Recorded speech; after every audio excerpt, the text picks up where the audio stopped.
Yin-Releaase, or otherly referred to as the spiritual side of chakra.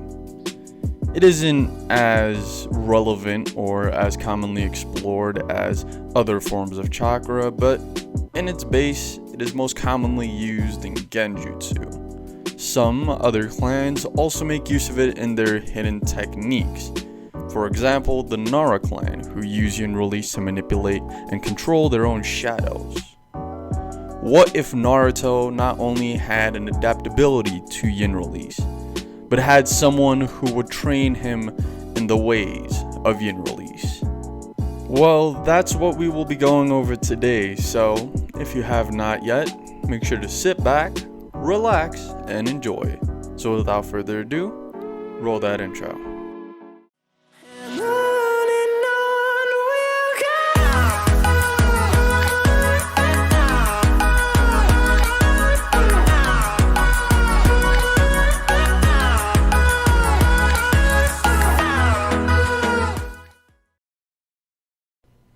We're going to be starting this series off with one of the larger changes you could be doing within a Naruto What If, which is switching out Naruto's yin and yang half of Kurama upon birth. So obviously there are clear verbal and visual differences to the two sides of the Nine Tails. The Yin-Releaase of Kurama is not so called after its personality, but after the type of chakra that it channels. Naruto, who initially had the yang half of Kurama, when under its effects, would greatly be strengthened, at least physically. In this case, his chakra warping and chakra control would gain a massive boost due to the spiritual nature of the yin half of Kurama.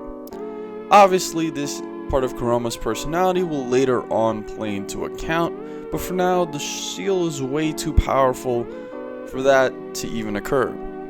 So we'll be skipping ahead a few years into Naruto's life, skipping past the orphanage and all that, to around the age of 6. He would one day be playing on the playground as he had every day before. Obviously, playing on the playground wasn't much fun for him, but he thought he'd try his luck just like every other day, and he'd go up to some kids and ask them if he could play with them. And in this specific case, he was lucky, because he had run into Shikamaru Nara and Choji Akamichi, creating a bond and friendship that would last a lifetime. Obviously, this is going to be playing into account, since as you saw in the preview, the Nara clan hidden techniques are a part of Yin-Releaase, meaning that could play in as a factor. And actually, it's going to be. Naruto, Shikamaru, and Choji would be much closer friends, at least much more than they were in canon. And when I do say this, I mean more like the type of they would come over to each other's houses, hang out a lot more, and even somewhat train together. And this is where we'd get our first appearance of Naruto's strong Yin-Releaase potential. One day, while alternating between Shukaku and Choza, they would be training with Shukaku. Shukaku, as a demonstration of chakra control, would request Shikamaru do one of their clan jutsu, being the shadow possession. Obviously, this wouldn't be doable by anyone, but by some strand of a miracle, Naruto was able to replicate the shadow possession that Shikamaru had performed. Obviously, this would surprise Shikamaru, Choji, and even Shukaku, who had only given a mild explanation of how it works, not actually to teach them the jutsu or with any intent of teaching them the jutsu, but to give an example of how chakra control could be used to manipulate one's chakra. Obviously, this would be for an exercise similar to the tree or water walking, for they are still around pre-academy stage at this point, maybe 6 or 7. So Naruto performing this would intrigue the Nara clan leader, and he would actually want to take Naruto under his wing, maybe as some sort of motivation for Shikamaru to become stronger. So in this situation where Naruto and Sasuke originally in canon had that rivalrous type of vibe where they would push each other to become stronger and stronger, that's gonna be Naruto and Shikamaru. Obviously, Choji would be there, but his part would be more of a Sakura type of role where he doesn't want to necessarily fall behind. So, what exactly is going to happen is Naruto and Shikamaru are going to spend a lot of time training under Shukaku. Small time skip, we make it to the academy, and Naruto would be seen lazing around a lot more, similar to Shikamaru. This isn't because of him adapting the Nara's personality traits or anything, but actually Shukaku pushes them after academy classes. They more or less actually push each other to become stronger. They have some gruesome training under the hands of the Hokage's advisor, and he doesn't let them off as easily. So the reason they're always sleepy in class is because sometimes in their competing bouts they would stay up all night just training. So they're not as lazy as you'd think, they're just a little tired. Obviously the only person that would actually know this is Choji, but everyone in their class would push it off to them just being lazy. Choji would never speak on the fact, as both Naruto and Shikamaru has told him, that it's none of their classmates' business. Obviously not in any intention of being rude or mean, it's just that they don't need to know about this. Choji would respect his friend's wishes and wouldn't tell anyone about why they're always lazing around. Obviously, Naruto and Shikamaru would have that barely passing type of situation where they don't do much effort, just the bare minimum. So they'd still probably make it through the academy. Naruto having the Yin-Releaase of Kurama, or the Yin half of Kurama, being a nicer version of Kurama, would actually play into more account here. The nicer version of Kurama, I feel, after seeing Naruto suffering, wouldn't be as harsh as the other half. Not, intentionally messing up his chakra reserve by leaking more chakra than the seal is supposed to, and so on and so forth. Yes, in retrograde, Naruto ain't gonna have as large a chakra reserve as he initially did in canon, but that's a small sacrifice to make for more control over his chakra and maybe a better bond with the Nine Tails later on. So, skip to near the end of the academy, where we could see Naruto perform jutsu like the clone jutsu and the transformation techniques without much of a hassle. He wasn't as much of an attention hog since he had become much closer friends with Choji and Shikamaru. At first, he would still pull pranks, but eventually he would come to see the Nara clan as his family, since no one there really treated him unevenly like in some of the other clans and throughout the rest of the village. So Naruto had a pretty calm life, at least inside of the Nara compound, where he still had been spending most of his time training under Shukaku and along with his friend Shikamaru. So them easily passing wouldn't be much of anything for Misaki. He would probably have some random kid do it and then get caught by some Anbu or Ruka or something. I'm not gonna kill off Ruka or anything stupid like that, I'll just say Misaki gets taken care of. So, when it gets down to it, this would be post-graduation. Shukaku would obviously be saddened that Naruto and Shikamaru had not landed on the same team, but this was obvious since one of them would be put in the Ino-Shikacho formation, and who better than the actual Nara. Naruto, on the other hand, per request of Kakashi, would still be put on Team 7, Sakura still being the same filler character as she normally was, just to fill that last spot within Team 7. On the other hand, Naruto and Sasuke had never even crossed an eye. Naruto not really giving any worry to the Uchiha, because he was just the center of attention and Naruto didn't really care. Top of that, Shikamaru just thought of Naruto as one of the lazy bums that used to bum around. But Naruto was quite a lot more powerful than you think. He had actually slept the previous night and actually the entire previous week and had kept up pretty much while training. So when Kakashi was announced as their sensei and showed up late, Naruto didn't really care. He just took a nap like he usually did, and when Kakashi gave them the time, Naruto was awake just before he needed to arrive there.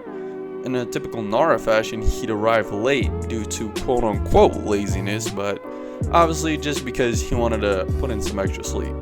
This wouldn't be as much of a problem unless Sakura wasn't there, which she still is, so she'd make a fuss about it, but Kakashi wouldn't arrive till a few hours later.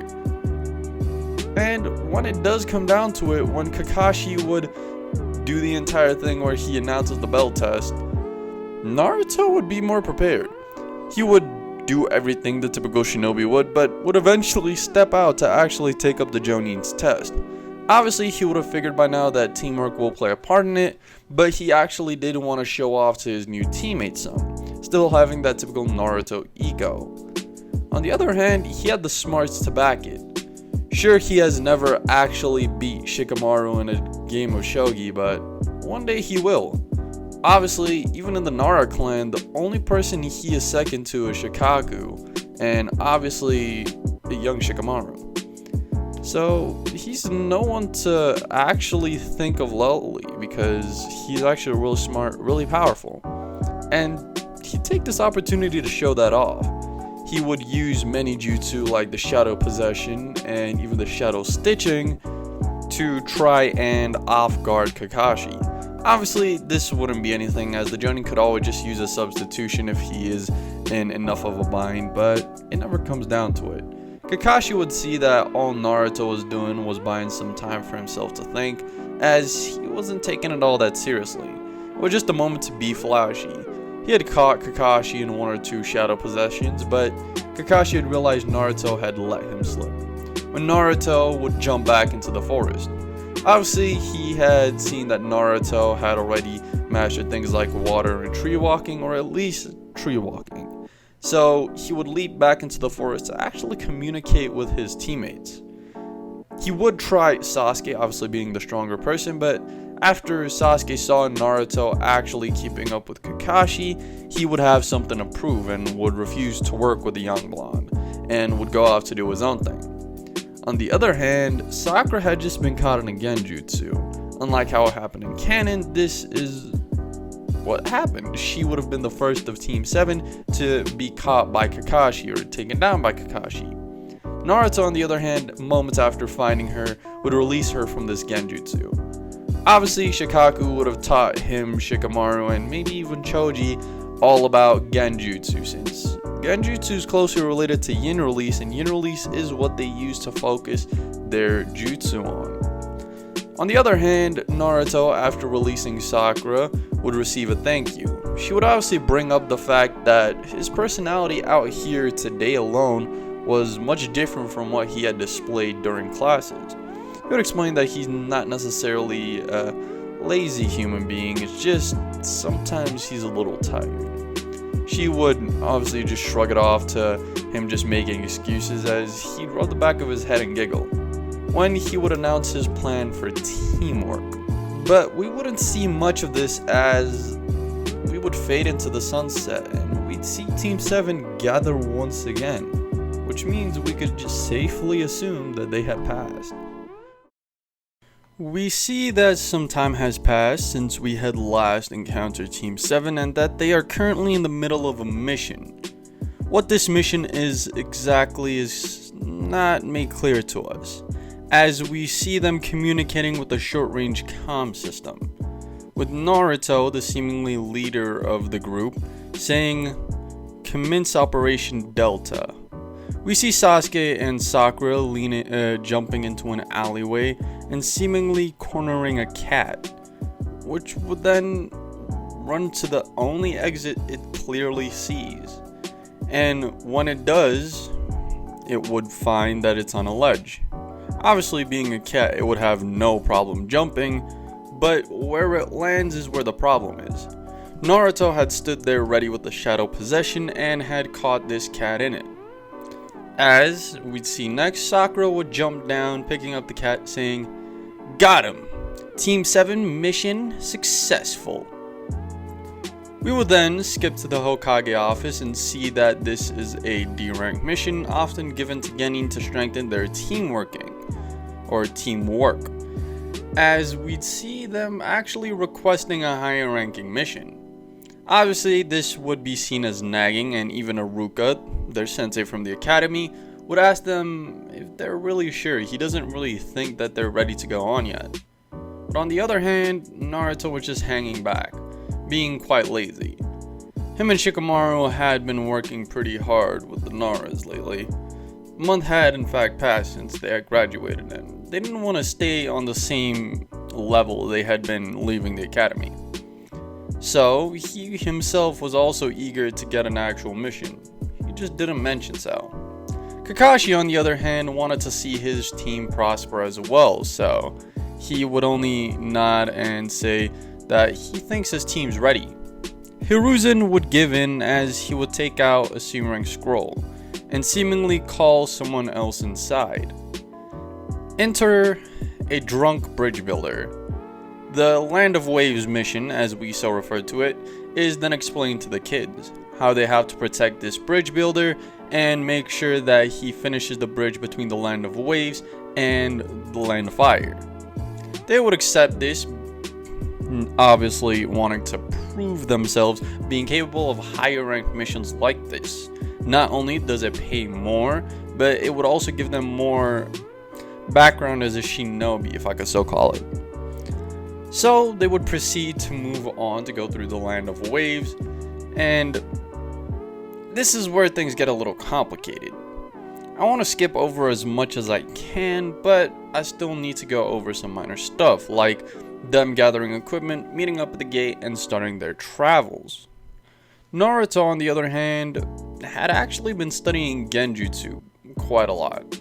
He has figured out how to send chakra and had been able to realize or detect Genjutsu even when it wasn't directly affecting him. And one of the causes of this is chakra fluctuation. And he would realize it basically sterilizing straight from this pawn in the ground. He wouldn't attack it because of any knowledge like, oh, it hasn't rained in a few days, but him feeling the pure amount of chakra. Obviously, for someone like Sasuke and Sakura, this would play into account. The part of it not have rain in days and so on. Naruto would throw a shadow possession as Sasuke would leap forward. He would hit the two demon brothers who had just leaped out of said Genjutsu, and unknowing to him, he had hit Naruto in the process. Yes, they had done a lot of team practice, but not really where it was their team versus another. So Sasuke hitting the demon brothers would in turn hit Naruto. Obviously, after this entire situation is taken care of, Naruto would dust himself off, and probably Sasuke would come up to him asking like what his problem was, and Naruto explaining that, well, if he hits someone while they're in his shadow possession, it's gonna hurt him, so next time let him know so he can release it before they kill him by accident. Sasuke would only scoff, and Sakura would mention on how cool he is, while Kakashi would go through what they did in canon, going over if they still want to continue with the mission after interrogating Tazuna. They would come to the conclusion that they're still up for it, maybe having been upgraded to about a B rank mission. Obviously, the team feels they could handle it. Naruto would have made a mention that it would probably be smarter for them to head back to the Leaf or even just have another team back up, but uproar from his teammates would force him to reconsider. He would accept on the behalf of his teammates, so they'd continue the mission. He would think that a few extra bucks wouldn't really hurt and how he could buy him and Shikamaru some ramen, but whatever. Wonder what Choji's up to. Obviously being one of the thoughts that crossed his mind. So they would go on, and the next time we see would be them actually arriving on the shoreline. Naruto would feel the pure amount of chakra in the mist and would make mention of this to Kakashi, who would just tell them to keep a keen eye. He feels something off. And when a scream from Sakura would emerge with a giant blade heading through the air, Naruto would take this as his chance. As he pretends to fall to the ground, he'd create the ram seal, having his shadow stretch up the tree that the sword had been heading to. And as it shoves itself into the tree, a man would land on top it, Naruto's shadow claiming his own. The man had been standing still, so I'd not noticed it quite yet, but would say that, I wonder what Leaf Shinobi are doing here. Kakashi, without a second thought, will lift his eye as he mentions that this is Zabuza of the Seven Ninja Swordsmen, or the Demon of the Mist Zabuza. Zabuza would retort with a "Copy Ninja Kakashi, what an honor." At this point is where he'd realize he can't move. From a change in facial expression, Kakashi would see chakra flowing upwards towards Zabuza. He would connect this chakra to Naruto and would decide to charge. He would charge a lightning blade as he tries striking forward. But Zabuza, overwhelming Naruto's shadow possession, would break out. Yeah, the land of waves isn't gonna be any smaller or any shorter. But this would retort Zabuza. He doesn't think he'd be able to deal with constant freezes in his movement. The copy ninja would most definitely kill him. So he'd basically let off a whistle.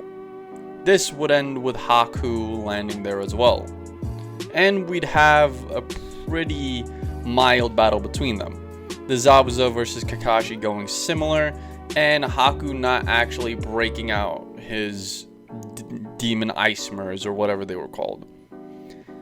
It would end with Zabuza being in a pretty bad situation and Haku needing to leave to grab him so that they could get away.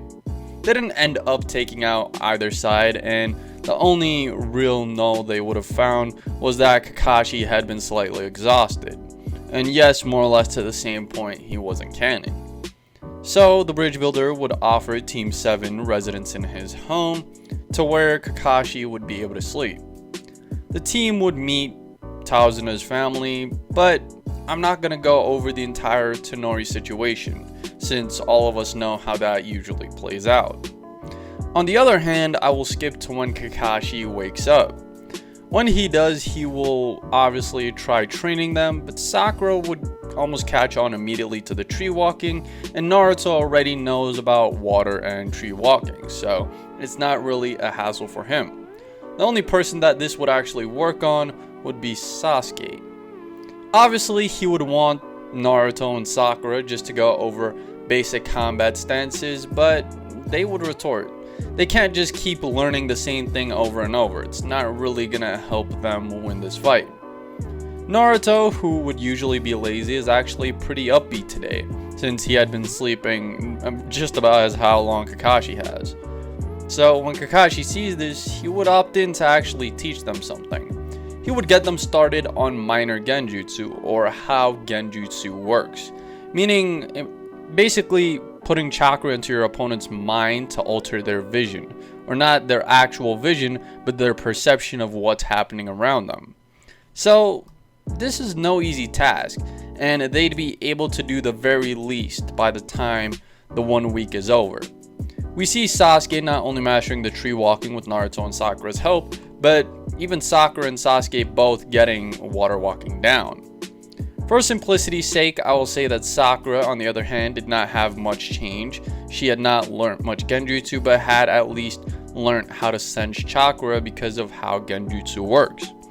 Naruto, on the other hand, that didn't have to worry about getting the entire water and tree walking done, could focus solely on Genjutsu.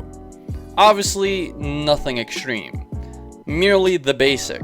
So for this example, what I'm going to be saying is he can displace certain things. For example, if he is throwing a right hook, he can make it look like a left hook so that his opponent will be thrown off and maybe dodge into his hit, making it ever so much more impactful.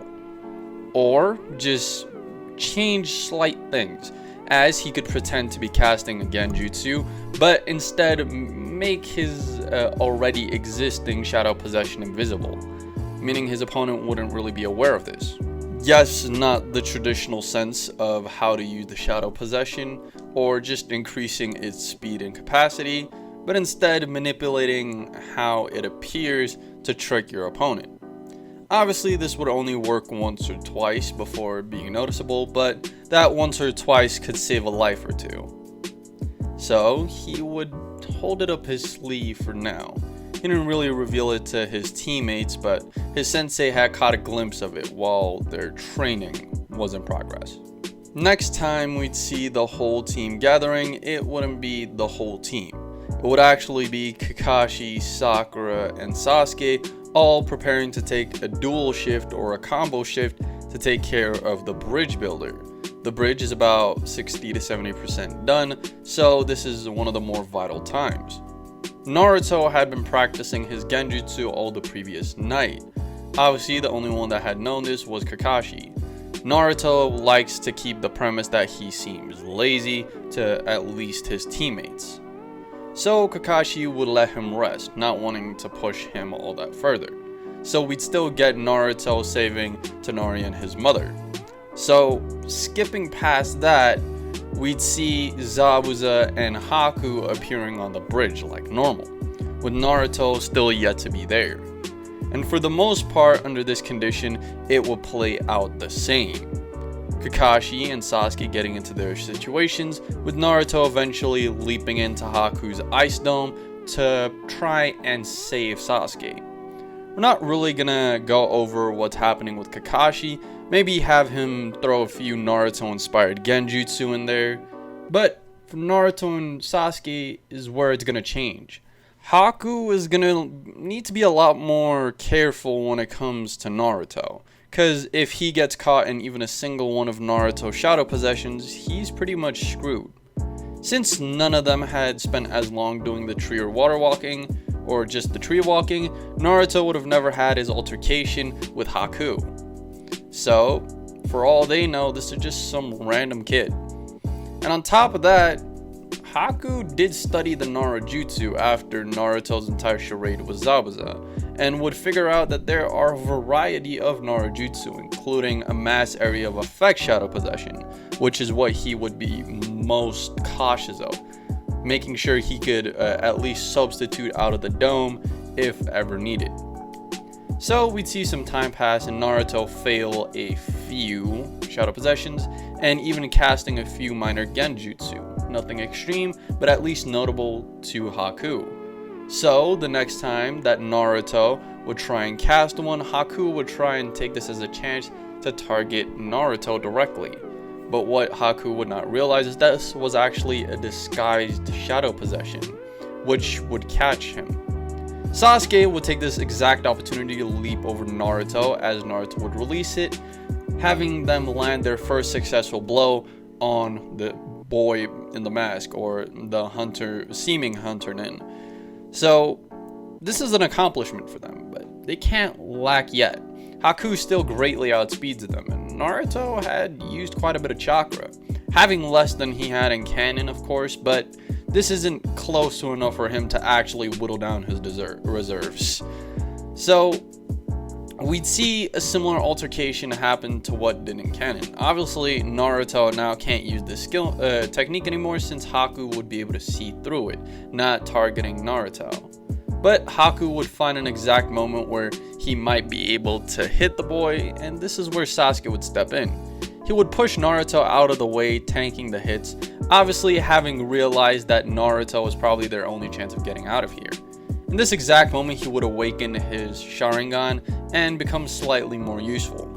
The duo of him and Naruto would be able to dodge more and more shots until inevitably a shadow possession fails and Haku basically tries to impale Naruto, but ends up doing so to Sasuke. This would have Naruto see his first form of affection for Sasuke, basically being reminded of all that Shikamaru had done for him, and through Naruto's mind, this was Shikamaru that was laying in front of him.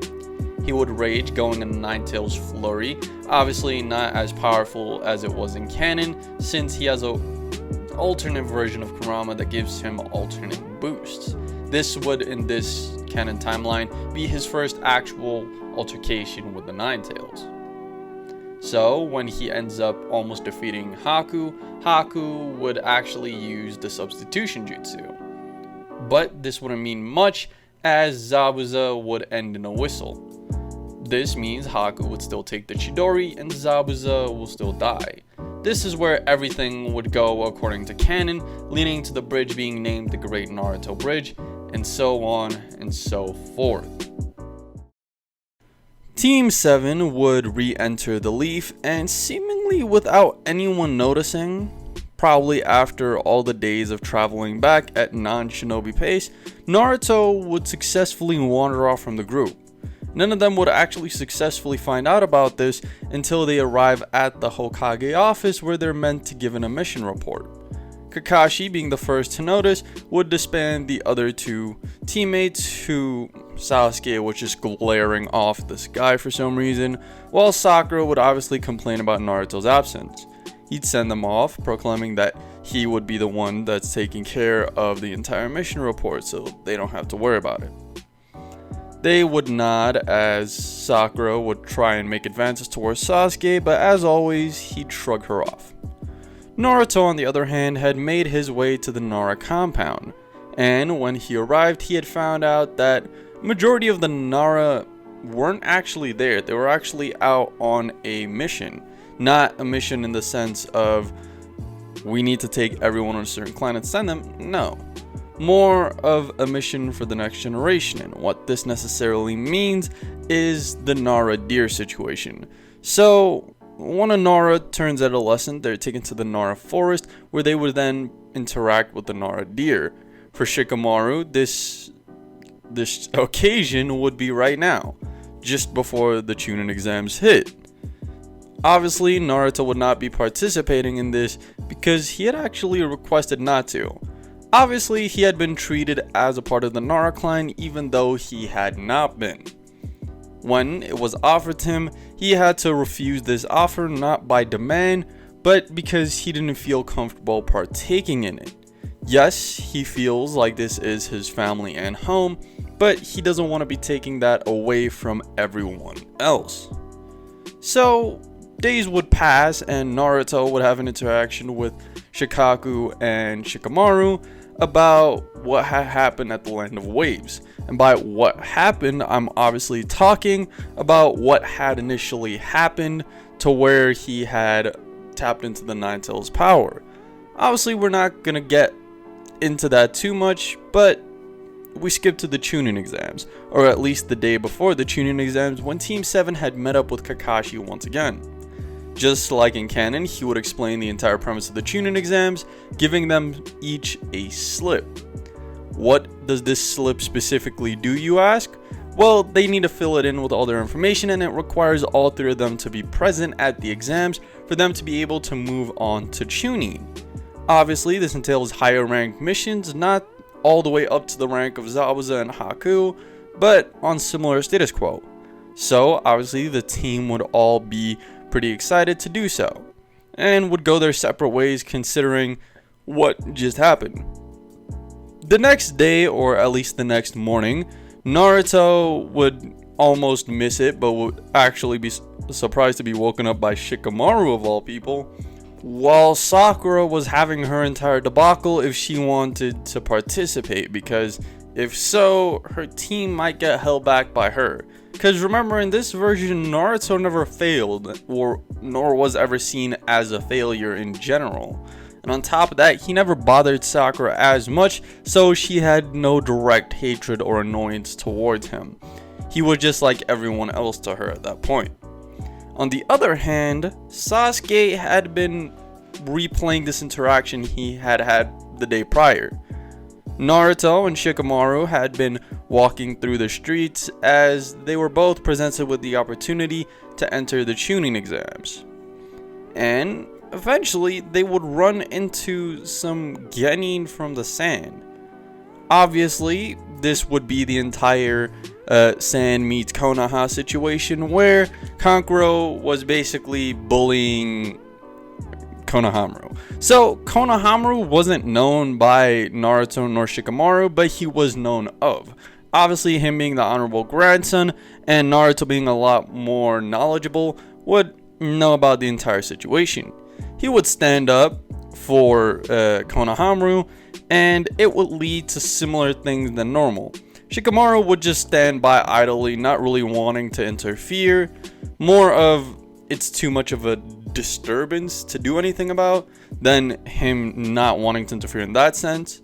Well, Naruto had at least wanted to repay the third Hokage for all that he has done for him, by obviously protecting his grandson. On the other hand, when Naruto would be confronted by Kankuro, where Kankuro would say that he'd beat Naruto too, Shikamaru would say that even though you seem to be here for the upcoming Chunin exams, if the third Hokage had found out you're beating on his grandson, you would probably be kicked out of the village regardless. This would get a swift reaction from Kankuro, actually dropping Konohamaru and just stumbling back. On the other hand, Gaara would appear on the tree as normal, and he would actually have an altercation with Naruto this time. Obviously, Sasuke would still be in the alternate tree and wouldn't have actually needed to step in with Kankuro. So, when it came down to it, Gaara would tell Kankuro that he'd kill him. Temari would kind of be on the fence of what to do right now. Sasuke would decide to interfere by just slightly appearing, or just using a great burst of speed to appear in front of Kankuro to give off a little threat to prove his superiority. On the other hand, Naruto had not expected Sasuke to just pop in like that, and off of quick reflexes, he would pull a kunai, freeze Sasuke within a shadow possession, and hold a kunai to his neck. This would actually earn a gulp from Sasuke, which he didn't expect Naruto to move this fast. The reason Naruto had basically had this reaction is because he had been on the fritz this whole week. After the entire situation with the Nine Tails, he had not exactly been in the right state of mind and had barely gotten any sleep. So this was pure instinct, to be honest. So Shikamaru would merely tell Naruto to let Sasuke go, with him basically having a reaction more similar to canonical Naruto. He would jump back and just apologize to Sasuke, saying like, "Oh, I didn't realize it was you. Sorry about that, Sasuke." While on the other hand, Gaara would completely shift his attention to Naruto at this point. Not only was he interested in how Sasuke moved that fast, but Naruto reacted twice as fast and even countered it before Sasuke had even realized what was going on. He would have an entire spiel about how it would be fun to kill Naruto, and Naruto would actually take a Sasuke this time, scoff and walk away. On the other hand, Sasuke would just be standing there looking at his hand, as he didn't even realize Naruto had even flinched. So this is really traumatizing to him, since yeah, he knows what happened in the Land of Waves, but he didn't see it hands on. So what the hell happened to Naruto after that period? On the other hand, Shikamaru would turn his back, saying, "What a drag," preparing to walk away. Actually getting a reaction from the third person within the sand group, which was Temari. She'd say, "Hey, you're pretty cute. What's your name?" With Shikamaru literally just waving his hand, saying, "You'll find out during the Chunin exams." Obviously, this would have Temari more intrigued. Maybe we'd have a little more setup to Shikamaru and Temari's relationship going forward. On the other hand, now we're actually seeing them back, so actually preparing to participate within the Chunin exams itself. Naruto would not only meet up with Shikamaru, Ino, and Choji, but also his own group, and them as a collective of two groups would travel to the Chunin exams to sign up. They would make their way up to which they believed to be the third floor, which was actually the second, just so disguised within a Genjutsu. When they made their way up there, all of them pretty much realized, so it wasn't really a problem. They'd make their way past, as basically Lee and Tenten would still basically get mollywopped by those two Jonin gate guards that were literally transformed into Chunin or hinged into Chunin. So that entire altercation would go as normal. Obviously, in this case, Naruto would feel alerted because his sensory skills went up a lot since he had drawn on Kurama's power, as there would actually be an altercation between one of the hinged people and Sasuke. They had had a little conversation, and he would feel a shift as the two would attack each other. He would quickly cast a shadow possession of his own, which would also have been done by Shikamaru, as both Sasuke and the other person were grappled in shadow possession. On the other hand, the green suited boy we know as Lee would have appeared between them, but not even had grabbed their legs. So this is three surprises in one. Not only did Naruto, but also Shikamaru grab someone within a shadow possession, and Lee had moved a lot more potently than any of them could even see. Yes, this includes Naruto and Shikamaru, which puts them even more at nerve, seeing as someone like this is going to be in the Chunin exams. After a quick ruffle between them, they would head on to the next room, where Sasuke would receive a challenge from Lee. But this is where things take a little shift from canon, or even though it already taken a shift from canon, an even larger one. Neji would actually step in this time himself, telling Lee that maybe that's not a good idea. Yes, he had been able to move faster than the Uchiha, but they haven't seen him with a Sharingan. He should also remember that this Uchiha had been the Rookie of the Year, and if those two were able to react faster than Lee was, maybe it's not as good of an idea as he thought.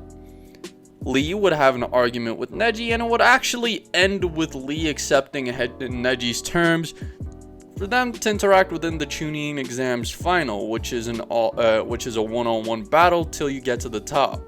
If the Uchiha is really worth it, then he'll make it there and beat Lee at his own game. So, moving on, the first test of the Chunin exams, or at least the room they arrive to. This time it is a group of 9 people, just Team Guy kind of falling in with the crowd, that would arrive there to meet up with Kabuto. Instead of Sasuke initially just asking for information on Lee like he did initially, this would actually be where Shikamaru would step in. He would want information on the Sand Trio, which is where we get revealed to everything about Gaara basically. So Gaara has gone on multiple A, S, and B rank missions without even getting a scratch. His kill count is unfathomable, and his siblings aren't weak by any means either. They had also gone on very advanced missions and came out pretty much unscathed, so they're no one to mess with. And this time Naruto not yelling out that I'm Naruto Uzumaki and yo bastards won't beat me. That entire situation won't happen, meaning Kabuto won't have the negative start with the Rookie 12 as initially, or the Konoha 12 as he initially did. Naruto would scout the room, basically not off of chakra sensory, but this weird form of intuition he had been feeling. Once again, this is the Nine-Tails chakra being flowing through his body more frequent than it had originally, basically amping his sensory ability ever so slightly. He would feel malicious intent, to say the very least. And these with the most evil were obviously people like Gaara, the group from the rain, the group from the sound, and whatever you want to call Orochimaru's group. On the other hand, he was somewhat calmed by Kabuto. He didn't really understand it, but does anyone really understand what Kabuto is? So we'll continue. They would be presented by the first test by Ibiki. He would give them all their sheets, basically imploring that they go sit down. In this case, Naruto and Shikamaru would both just fall asleep at the start of the test, even before Ibiki had completely explained it. Basically, what he had implied is that the 10th question is what would make them pass. So, they're not going to bother taking it till that last question. Naruto himself needs sleep, and on the other hand, Shikamaru is just lazy. To be honest, he had more than enough sleep, it's just he didn't want to work. So, as everyone was sweating their ass off to try and complete this exam, Naruto and Shikamaru were snoozing away. And when time for the 10th question came, there wouldn't be the same altercation between Naruto and the group having more people stay. Actually, it would be the exact opposite than that. Naruto would just continue pretending that he was asleep, basically having all those people that would have originally left actually leaving, until Hinata would attempt to stand up. Naruto would grab her by the arm, revealing that he had actually not been asleep for this last portion, basically just glaring up at her, basically imploring that she should stay. The reason for this in Naruto's mind is that them as the Rookie 9 should prove that they have a place here. So everyone in the Rookie 9 moving on to the next round would imply that. So with this boost of courage Hinata receives from Naruto, she would stay. But instead of her having any romantical attraction to Naruto, it would be the exact opposite. She would feel grateful that someone thinks that she has that type of ability, at least to move on to the next part without her teammates being in any sort of danger, so she'd actually stay. We'd have Ibiki going on his entire rant about the 10th question and how it was literally just meant to see if Shinobi had the drive to stay, because as a Chunin, you should know when to retreat, but that doesn't mean retreat at every single red flag. Obviously, because of intensity, because if you never want to push forward, you'll never be able to complete a difficult mission. So, everyone that stayed passes. But moments upon saying this, Anko would come bursting through the window, basically announcing the second round of the Chunin exams. The next time we see everyone gathered, they had gathered in front of a large gated forest seemingly. And without them even waiting for the proctor to explain how this exam's going, since they know it will be group battle and oriented because of Kabuto. So when it comes down to it, they would start coming up with a plan.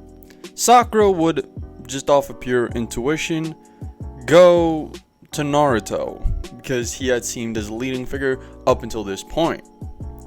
Sasuke, obviously wanting to be the leader figure, would think about stepping up and trying to overrule whatever Naruto says, but he would have a quick flashback what had happened with the Genin interaction and how Naruto had even surpassed the speed of his Sharingan.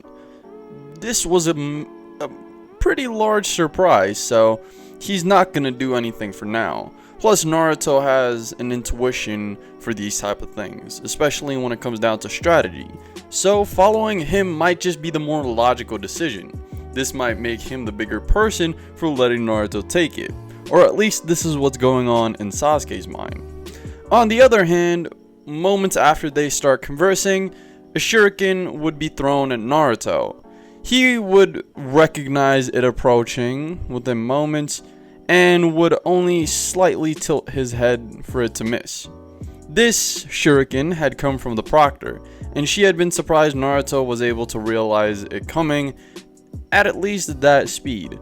She would appear behind him, obviously trying to hold a kunai to his neck or something, trying to threaten him since she had been explaining and he had not been paying attention. But before she could even pull the kunai after body flickering, she had been frozen in place. She would think to herself about how this kid's good. Obviously, her as a Jonin could easily break out of this, but she'll humor him. She'd say that, okay kid, you're good enough, as she basically body flickers out of Naruto's shadow possession. He would be surprised but give no reaction, same with his teammates. They didn't even realize that he had, captured her and her breaking out. If they had thought he captured her, they would also assume that he had let her go. The only other person to actually realize what was happening would be Shikamaru. Almost said Sycamore, but Shikamaru. So he is now on the boards because he had thought she had been at around Chunin level, but that feat right there pushed her all the way up to Jonin in his mind. Because how the leaf is structured, one can become a Jonin without actually being as powerful as a Jonin should. But skipping over that, Anko would start explaining and have a jump scare as a female from the grass village with a long outstretched tongue would put a kunai right next to her. She would almost flinch with the jutsu, but would just jump back instead. She would verbally complain about how you shouldn't sneak up on someone and then just takes the kunai. Naruto, Shikamaru, and many other genin within this group feel a large presence coming from Orochimaru, or at least the female from the grass village. So, not a large presence in the sense of chakra, since that is being suppressed, but an overwhelming amount of bloodlust. So all the groups would opt to stay away from this person that had made this analysis. So after the entire heaven and earth scroll situations, the teams would split up, and Naruto would make a plan to just stay at the gate for a few hours. Sakura and Sasuke would obviously try and counter this, but he would not let them argue. they would leap into action as soon as the buzzer goes off, but hide in the immediate tree line and just wait for some time to die down. The next day would approach and only those teams that are desperate for scrolls are left, meaning it's probably those of lesser quality. Orochimaru, or the girl from the grass, had not been successful in finding Sasuke the previous day, so the grass ninja had stayed back as well, along with the sound ninja. In this case, the sound ninja would actually encounter Naruto's group first, and they would have a much different interaction than what they did in canon. Naruto and Sasuke aren't knocked out from the fight with Orochimaru, and Sasuke and Naruto are both separately stronger too. And surprisingly, Sakura had just known a slight bit more, having started on Genjutsu herself. So when it came down to it, both Naruto and Sakura were able to identify the presence of a Genjutsu with the sound, and Sasuke was able to see through it with his Sharingan. So the female of the sound ninja group was basically useless. And when it came down to the one with the air pipes, which seemingly used air waves or wind waves to basically do whatever the hell he did, Sasuke had taken him out with no effort. Came down to Sakura versus the female, which was basically a clash of kunai at that point, which I'll give Sakura the benefit of the doubt and say she wins this one, while Naruto would easily take care of the person with the gauntlets. He would suffer the bursting of one of his eardrums since he had not expected the gauntlet to have the properties it did. He had thought it may be a melee weapon, and after seeing the other two use sound-based attacks, he just didn't know exactly what this one would be. So this would actually get a snicker in his mind, and even a small conversation with his yin side friend coming from his mind. We're not going to get too into detail, but Naruto would take a bit of the Nine-Tails chakra, only really getting a change in his eyes as he would speed blitz this person. They had realized that the sound group had information on them, since this dude had been avoiding Naruto's shadow, seemingly knowing where even they were coming from. So Naruto wasn't going to underestimate him. After blitzing him and just physically overpowering him, Team 7 would move on. They had in fact had the scroll that Team 7 had needed. But it's not easy going. At this rate, while they're heading to the center, which is the place where the tower is, where they have to hand in these scrolls to pass on to the next stage, they would run into another group. This group is the same one from the grass. Naruto would gulp as he quickly, frantically starts thinking how he was trying to avoid this group the most out of any. Sasuke and Sakura wouldn't even know why Naruto wanted to avoid this group and would opt in to take out the two lesser opponents. Sasuke would try and throw a cheap shot at Orochimaru, but it wouldn't do much, as a giant snake would come bursting through the tree line actually from behind the group, which would catch Naruto off guard. Naruto would seemingly be swallowed by the serpent, and now Team 7 is in a little bit of a fuss. Orochimaru had predicted an attack he didn't even see coming, and on top of that, Sakura's Genjutsu isn't working.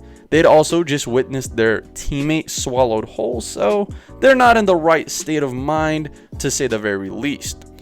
So, as the fight progresses, Sakura basically being useless, only looking over the unconscious shinobi that she and Sasuke were somehow able to take care of, while Sasuke is seemingly beaten down by this female from the grass, throwing jutsu after jutsu, even using his two-tomo Sharingan to its fullest extent, and even using the same ninjutsu techniques as the boy in green did the previous day.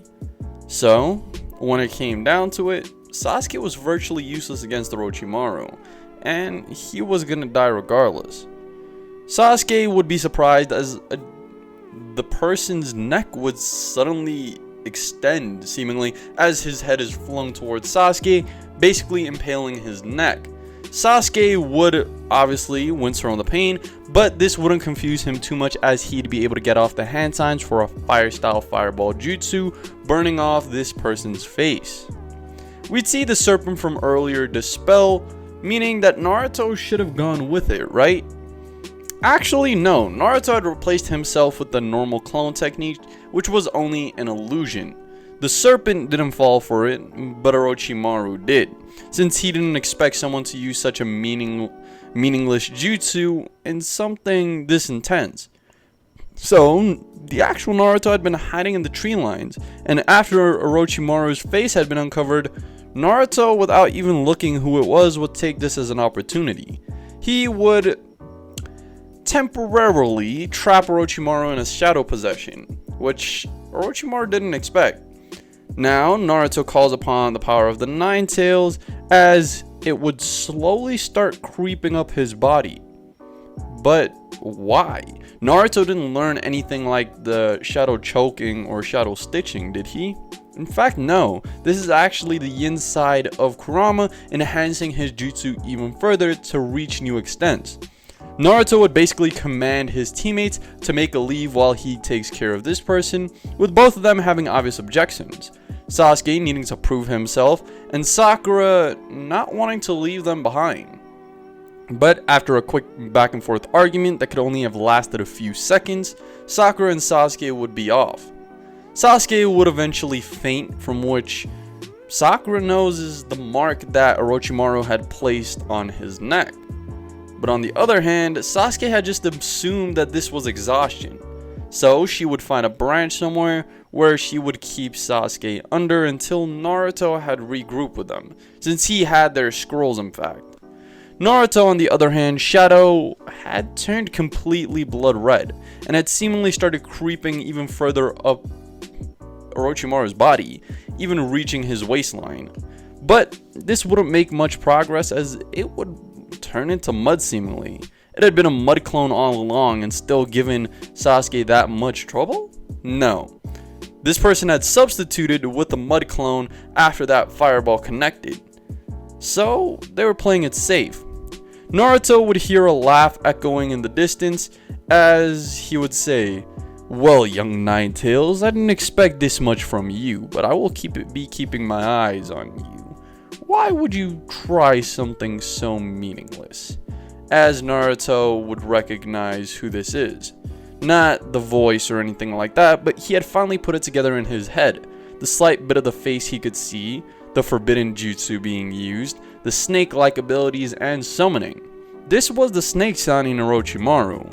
They would have a quick interaction with Naruto rapidly looking through the woods, trying to find Orochimaru's location, and it would come down to Naruto and Orochimaru somewhat having a civil conversation. Orochimaru saying how Naruto had surpassed his expectations, and how Naruto was actually trying to get information from Orochimaru on Sasuke. Orochimaru just said that the Uchihas always intrigued me, especially that one Itachi. As the voice would fade, and Anko and a group of other Jonin would seemingly arrive there. Naruto would say that he had lost Orochimaru a while ago, and that this is probably the voice of a clone. But this little last part, which said, "It was nice to see you again, Anko," shook her to her core.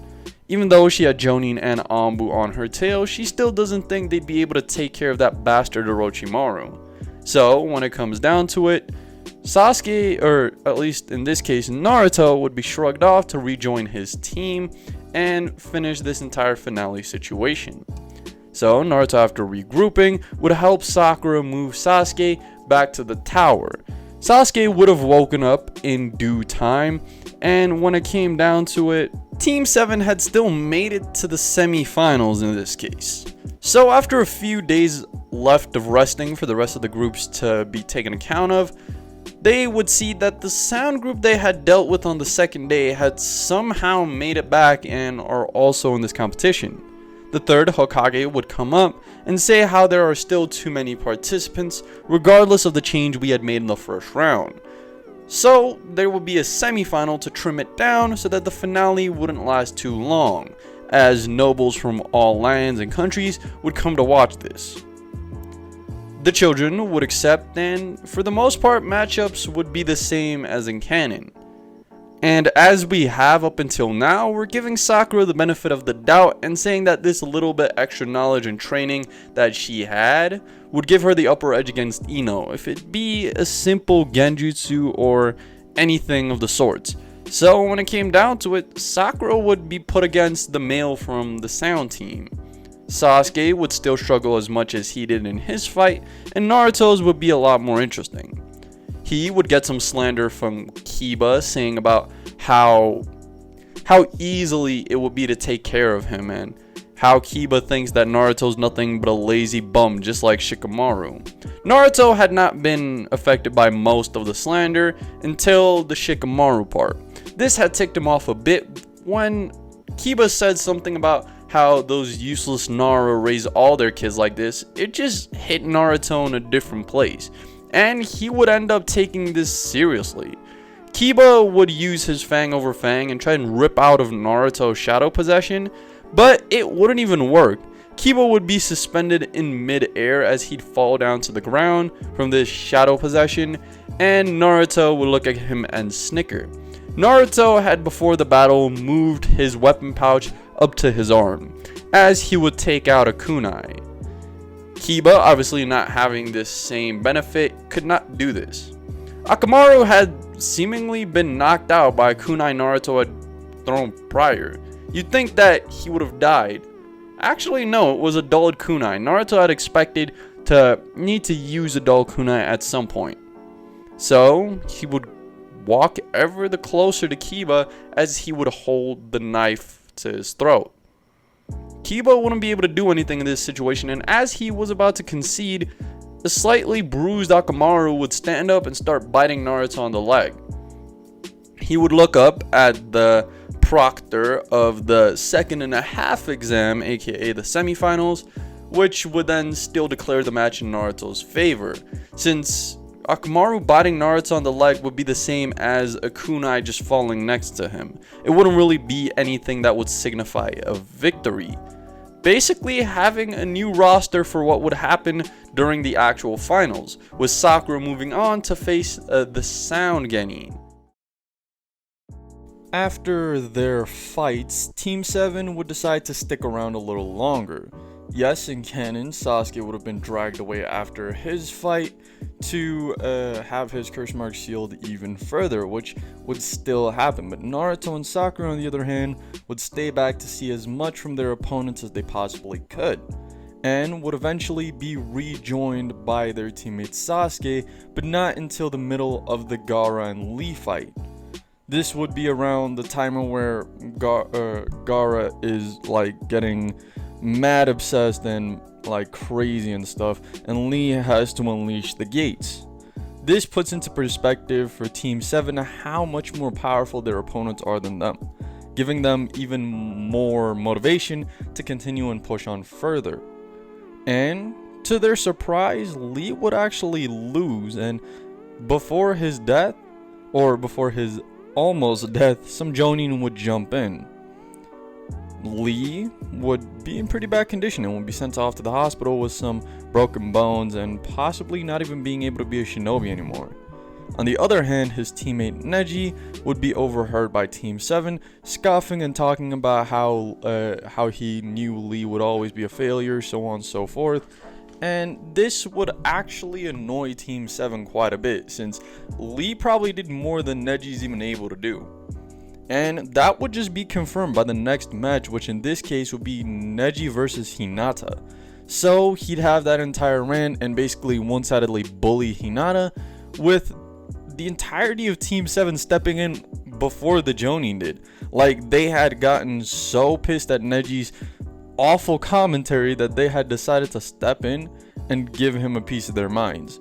So actually, when it comes down to it, Naruto would just be pointing out the illogical parts of Neji's argument, Sakura would be letting her emotions get the best of her, and surprisingly, Sasuke as well. He would actually go on a rant about how Hinata might be weak right now, but No destiny will bind her to Neji or anything like that. If she wants to be strong, she will be strong, and she will come back strong enough to kill Neji one day, or defeat Neji in this case. This is obviously Sasuke, like, thinking back to when he was a kid and everything with Itachi, so he's kind of just projecting himself onto Hinata, which makes her more relatable when it comes to him. And after she got sent off to the hospital, the Jonin would have thanked Team 7 since they were about to step in themselves. Some time would pass and we'd get into the 1 month time skip before the actual last round of the Chunin exams would begin. Obviously, everyone would split up, and in this specific case, Kakashi would take on directly training obviously Sasuke like he usually does, and Naruto would actually try and call in a favor from Kakashi. More specifically, he wants to call in a favor of someone needing to train him. He had actually requested someone with Genjutsu training him. And since Shino was the only member of Kurenai's team that passed, she didn't even have anyone to train herself, since Shino would most likely be training with his clan throughout this period. Sakura would take advantage of this and come along with Naruto to hopefully one day become a mass expert in Genjutsu, since Naruto had pointed out the obvious on how he had worked on Genjutsu longer than she did, but she had somehow adapted just as quickly as he did. And he has a high affinity for this style of fighting. So she would go along with him. So for a few days they would train with Kurenai until Naruto is stopped one morning by Shukaku, who had been training Shikamaru up until this point, and Naruto had thought Shukaku maybe wanted to leave him a few words. But actually, what Shukaku asked Naruto to do is stop by the hot springs. What this meant is that Naruto would run into Jiraiya. Shukaku refused to explain directly to Naruto why he wanted him to stop by the hot spring, but Naruto would do it nonetheless. It's not like Shukaku was one to ever do that without any need. So when he ran into Jiraiya, he recognized him just as he had recognized the Snake Sanin beforehand, and they would get into some conversation. Jiraiya would have still peeked on the ladies, but Naruto would only have replied with "what a drag," similar to his so-called brother-in-arms Shikamaru, and this would start the relationship between Jiraiya and Naruto. They would have some back and forth conversation, with Naruto questioning why one of the legendary Sanin is in a hot spring peeking on girls, with Jiraiya just shrugging him off. Jiraiya would bring up the fact that Naruto was the one to, face off against Orochimaru in the second part of the Chunin exams, and Naruto would give as much information as possible. After this entire altercation, Jiraiya would actually offer Naruto to train with him. Naruto would agree, and the first thing Jiraiya seemingly wanted to work on was water walking, but Naruto had already known this skill. So Jiraiya would go on to basically propose to them that he should learn the summoning jutsu. Naruto would think over and ask what exactly would the summoning jutsu come in handy for, as a voice in his head starts talking. You know that kid with the sand is the One Tails, right? With Naruto being surprised that Kurama or the Nine Tails had actually started talking to him. Naruto would then seemingly start a conversation with himself, obviously actually talking to Kurama, while Jiraiya is just left fathomed.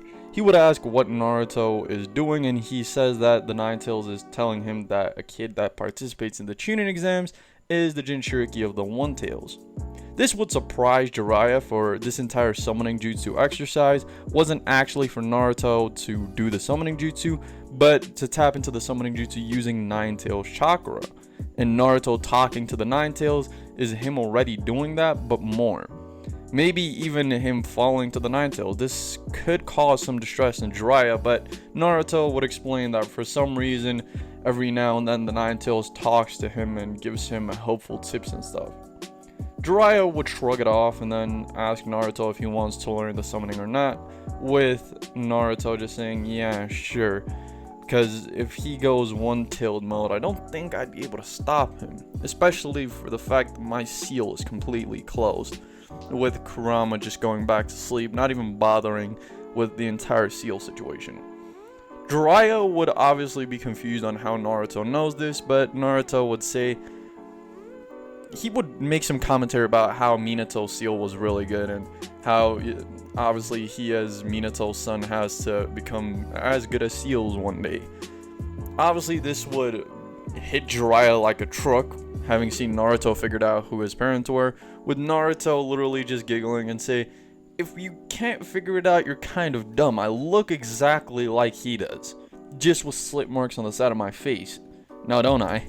With Jiraiya literally just laughing, and they'd proceed. I'd say Naruto would get the summoning jutsu done way quicker, not only due to his more obvious chakra control and a closer connection to the Nine Tails, who is already willing to leak him chakra when he needs it. So it will come down to Naruto summoning Gamabunta and actually passing the trial pretty easily because of his more obviously large chakra reserves. Jiraiya wanted to continue teaching Naruto, but he'd retort. He would say about how he was learning more advanced Genjutsu from Kurama, and this would actually intrigue Jiraiya. He did not know that Naruto would be going the Genjutsu route. When Naruto was questioned, Naruto explains that he had come up with a theory that he has a high aptitude for Yin-Releaase chakra. When Jiraiya would ask him how he had come to this conclusion, he'd explain that he was able to master the shadow possession within moments of even seeing it. Doing the shadow possession without a Yin-Releaase opacity or a Yin-Releaase nature would be a lot harder than you think. So when it came down to it, Jiraiya would already click at this point. But for Naruto to say that he had gotten to stage 3 or 4 of Genjutsu training within maybe a week, this literally just pushed Jiraiya over the edge, saying that Naruto's probably one of the greatest users of Yin-Releaase right now, because he's never seen someone do something this great. It even took Kurama longer than that. This is something Kurama had brought up during Naruto's training as well. So at this point, about 2 weeks had passed, and Naruto has 2 full weeks. But Jiraiya is still going to stick around for another. So he's willing to teach Naruto another form of Genjutsu, more specifically the Toad form of Genjutsu. Instead of them being Lord Fukusaku and his wife, this time Naruto would have to summon one of Gamabunta's 2 sons, and he would actually summon both. So now, having an established contract with the 2 smaller toads, one of them, the yellow one more specifically, Gamatotsu, he would start practicing with Naruto. It would turn out that Gamatotsu had an actual affinity for Genjutsu, and that this training was beneficial for both him and Naruto. Gamatotsu would basically get the experience of learning Genjutsu and pushing through that. He would have the full 2 weeks to actually work on this, while the main week would be about Naruto actually teaching Gamatotsu normal Genjutsu, while the latter week would be spent him training in the Toad style of Genjutsu, which is through sound manipulation, similar to the girl that they had faced in the Sound Genin group, which would obviously interest Naruto, and he'd see the pure amount of potential within this situation. So when it comes down to it, we actually do see Naruto getting further than he did initially, and having an entire extra week to train. He would return to the Nara compound and get basically a highlight on what Shikamaru and Shukaku had been doing, with a few demonstrations, and then Naruto would progress to learn this himself. This would actually be something we wouldn't originally see until after the Chunin exams in the Sasuke retrieval arc, with Shikamaru using both the shadow stitching and the shadow choking jutsu or shadow strangling jutsu. Naruto would actually want to learn the later, which is shadow strangling, but improve it in his own way. Since the conversation between him and Kurama when him and Jiraiya had their first encounter, Naruto and the Nine Tails have been talking a lot more, with the Nine Tails explaining a lot about the world's history, nothing as in-depth as the Sage of Six Paths or anything like that, but basically his stance on how the shinobi world was created and how it had progressed. So when it came down to it, Naruto and Kurama had started working together, not in the sense of anything like KCM or release seal, but with Kurama helping Naruto with jutsu. Because Kurama's chakra is obviously more potent than Naruto's is, so when basically infused into jutsu, the jutsu would come out much more stronger, or just stronger in general. So when it came down to it, Naruto would actually create his own version of the mass shadow possession or the shadow strangling jutsu, which was a combination of him and Kurama's power, where instead of him actually gaining a Nine-Tails cloak, it is his shadow taking on the One-Tailed cloak form, which would then be able to physically peel itself off of the ground to either clinch onto someone or to wrap around them and then hold them physically. And obviously in the shadow, it would be Naruto's actual shadow being the One-Tailed form holding onto this person. Obviously, this shadow would be controlled by the Nine-Tails leaking chakra and not Naruto himself. Naruto himself would be focused on casting genjutsu or physical attacks, since now because of this he's not binded in one place when he uses the jutsu, for he does not have to manipulate his chakra to be able to touch that person. Also, something I would like to point out is we are allowing Jiraiya to release 1 or 2 points to this seal, meaning that more and more chakra from Kurama could leak out, meaning he has more control over it in general. So Kurama would in fact be able to control the shadow. So Naruto, who would either be casting genjutsu or just focusing on pure physical power, would be able to knock out about anyone. And pair that with what Gamatotsu will eventually become, then you just created a monster. Congratulations. So we move on to see that the time had come over and that there are a new lineup for people that are going to fight in the finals. This time, we will switch Sakura to face off against Gaara, and to Naruto's advice, after she couldn't put Gaara in a genjutsu, she would be forced to give up, since not even she is dumb enough to do this. On the other hand, Naruto's fight would come up next, which would be against one of the 3 sound genin that had actually passed, and this is the one with the gauntlet or the group leader. Naruto would actually summon Gamatotsu for this, just to test out what the young toad could do. And surprisingly, the young toad had grown, and in this situation he would clamp onto Naruto's back under his jacket or his hood, whatever you want to call it, so it wasn't known that Gamatotsu was there. Also, I would like to point out this is not cheating, since summoning jutsu is still a jutsu, meaning it falls under Chunin exam regulations, for shinobi should use all of their assets to their fullest. So when it came down to it, they would catch the leader or the sound genin in multiple genjutsu shadow possessions. In this case, I'm not going to say Naruto's going to reveal the Nine-Tails shadow possession yet, because I'm going to hold that out till later. So Gamatotsu's sound genjutsu would actually hold off the sound genin more than needed.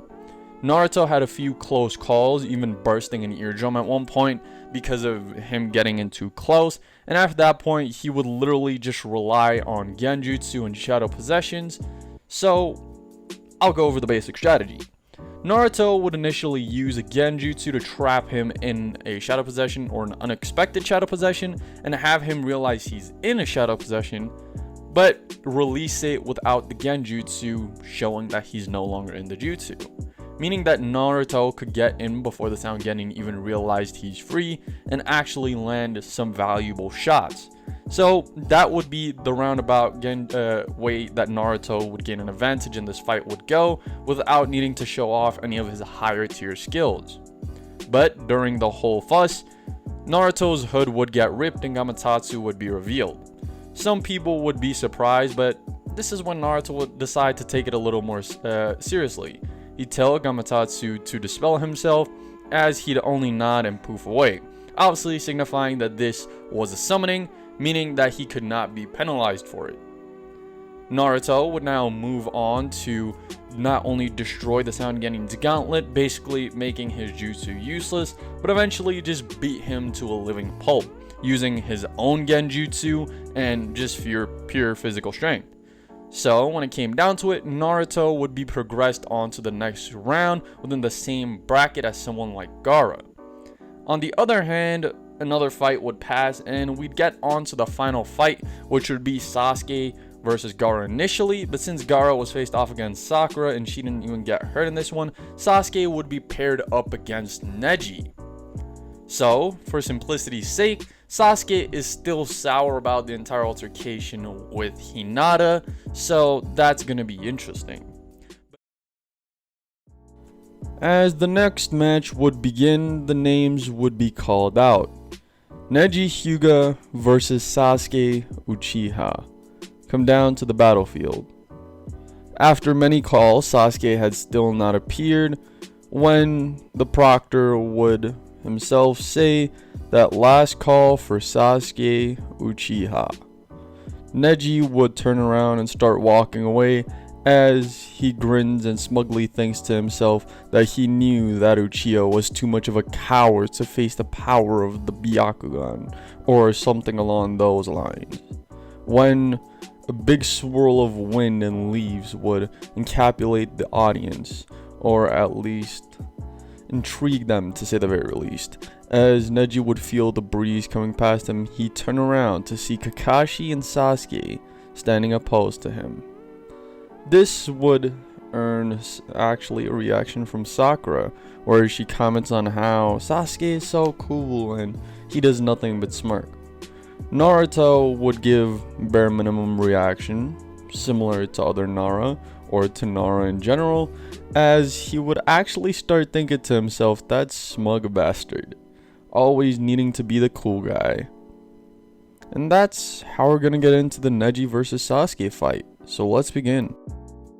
The fight would begin in classic head-on, face-to-face action, with them staring each other down first, of course.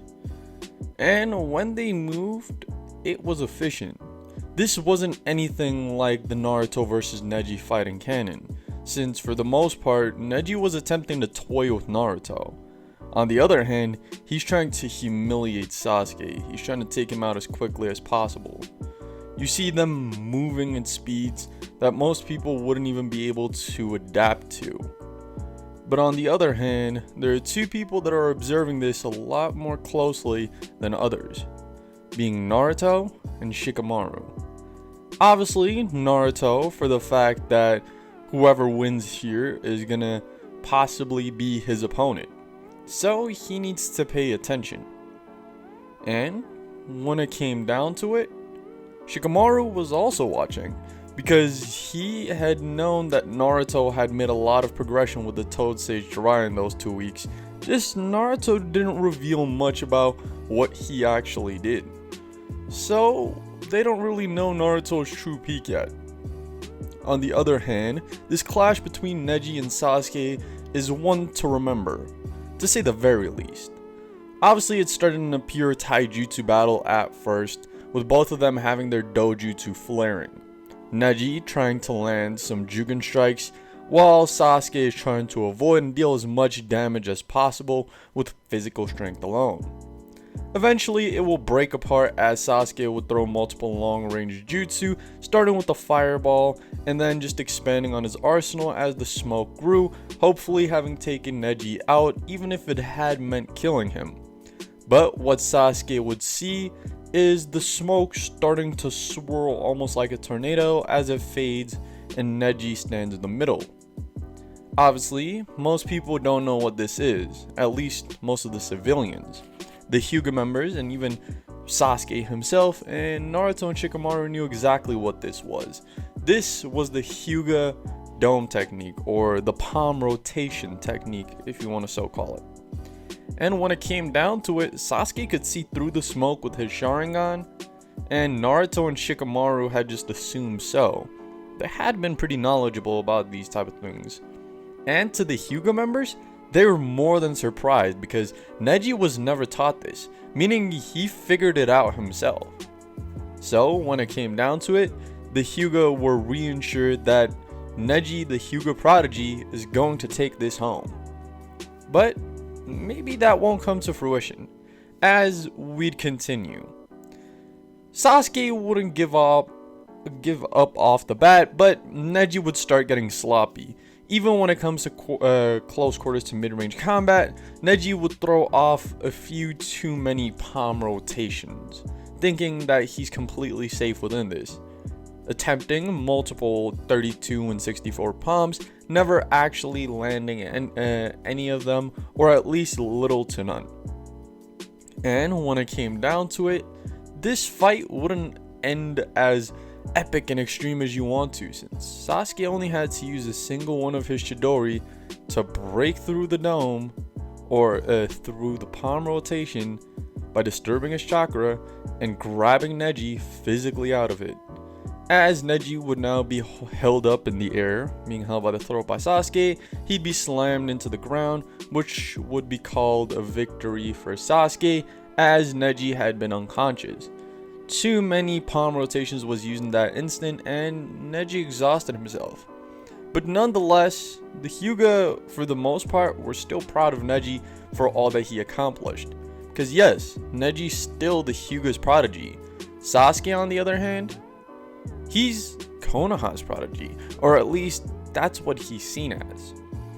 And it's not until after the entire banter, when Neji's being taken away by medical shinobi, that we actually find out what was happening. So Sasuke and Neji had been having conversation that entire time about how Neji had been spewing on about destiny and how Sasuke will never avenge his clan, all that type of stuff. The same thing he tried to do to throw Naruto off. On the other hand, this merely motivated Sasuke to push further. In this instant, he was trying to defend Hinata's honor, not because of anything like him liking her, but him projecting himself onto her. And the more Neji talked, the more he was actually referring to himself. Everything that happened with Itachi, everything that happened with his clan, everything leading up until now. All he was thinking is that he wanted to beat Neji, but he was speaking on Hinata's part, saying that she will eventually surpass Neji because she's not blinded by this false concept of destiny like Neji is. And this would eventually get to Neji after the beating from Sasuke. So he's still gonna get the initial progression that he did in canon, to say the very least. On the other hand, the Chunin exams final this year is a lot different from what it usually is. And in this case, it's a 3-person or a 3-way fight. Naruto, Sasuke, and Gaara. This is going to be a lot more dangerous than most would think. Because, like in canon, Shikamaru would still face off against Temari and end up giving up. Meaning Temari had the victory, but just like her brother Kankuro, she didn't want to continue. Kankuro had obviously withdrawn before the competition, and Sakura took his place in the fight, with Gaara in this case, meaning that it comes down to a 3-way fight. Meaning, Naruto and Sasuke are going to go against each other along with Gaara.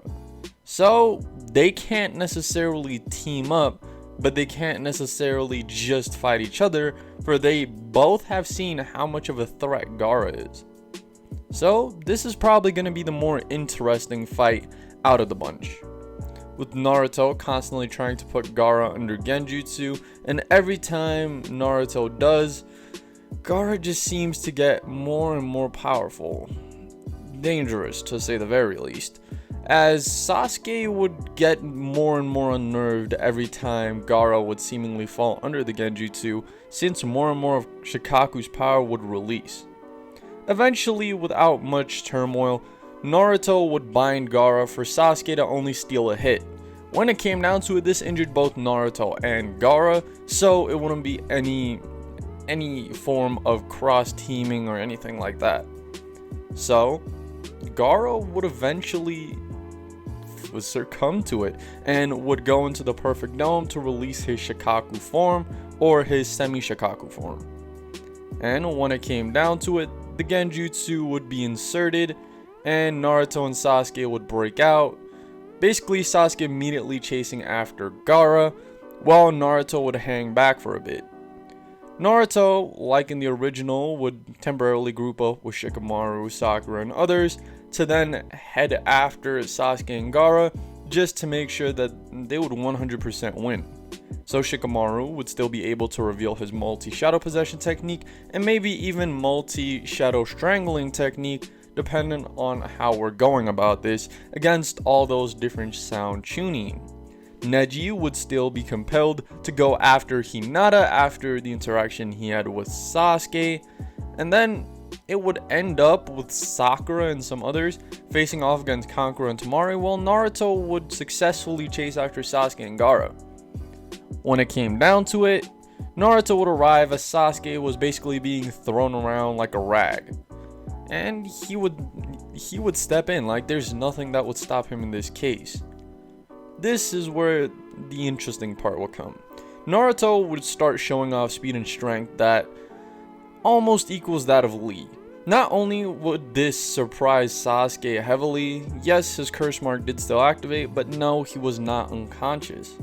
So he'd get to witness all this firsthand.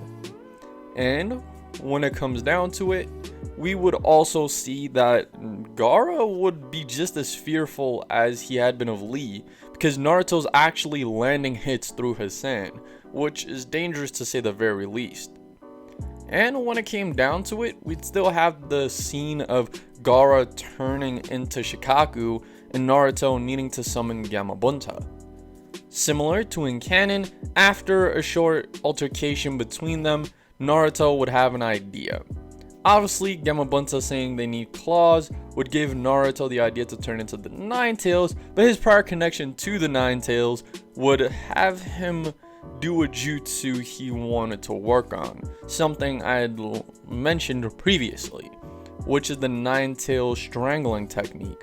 So when it came down to it, Gamabunta cast a giant shadow, which Naruto would then let his chakra leak into, or the Nine Tails chakra leak into.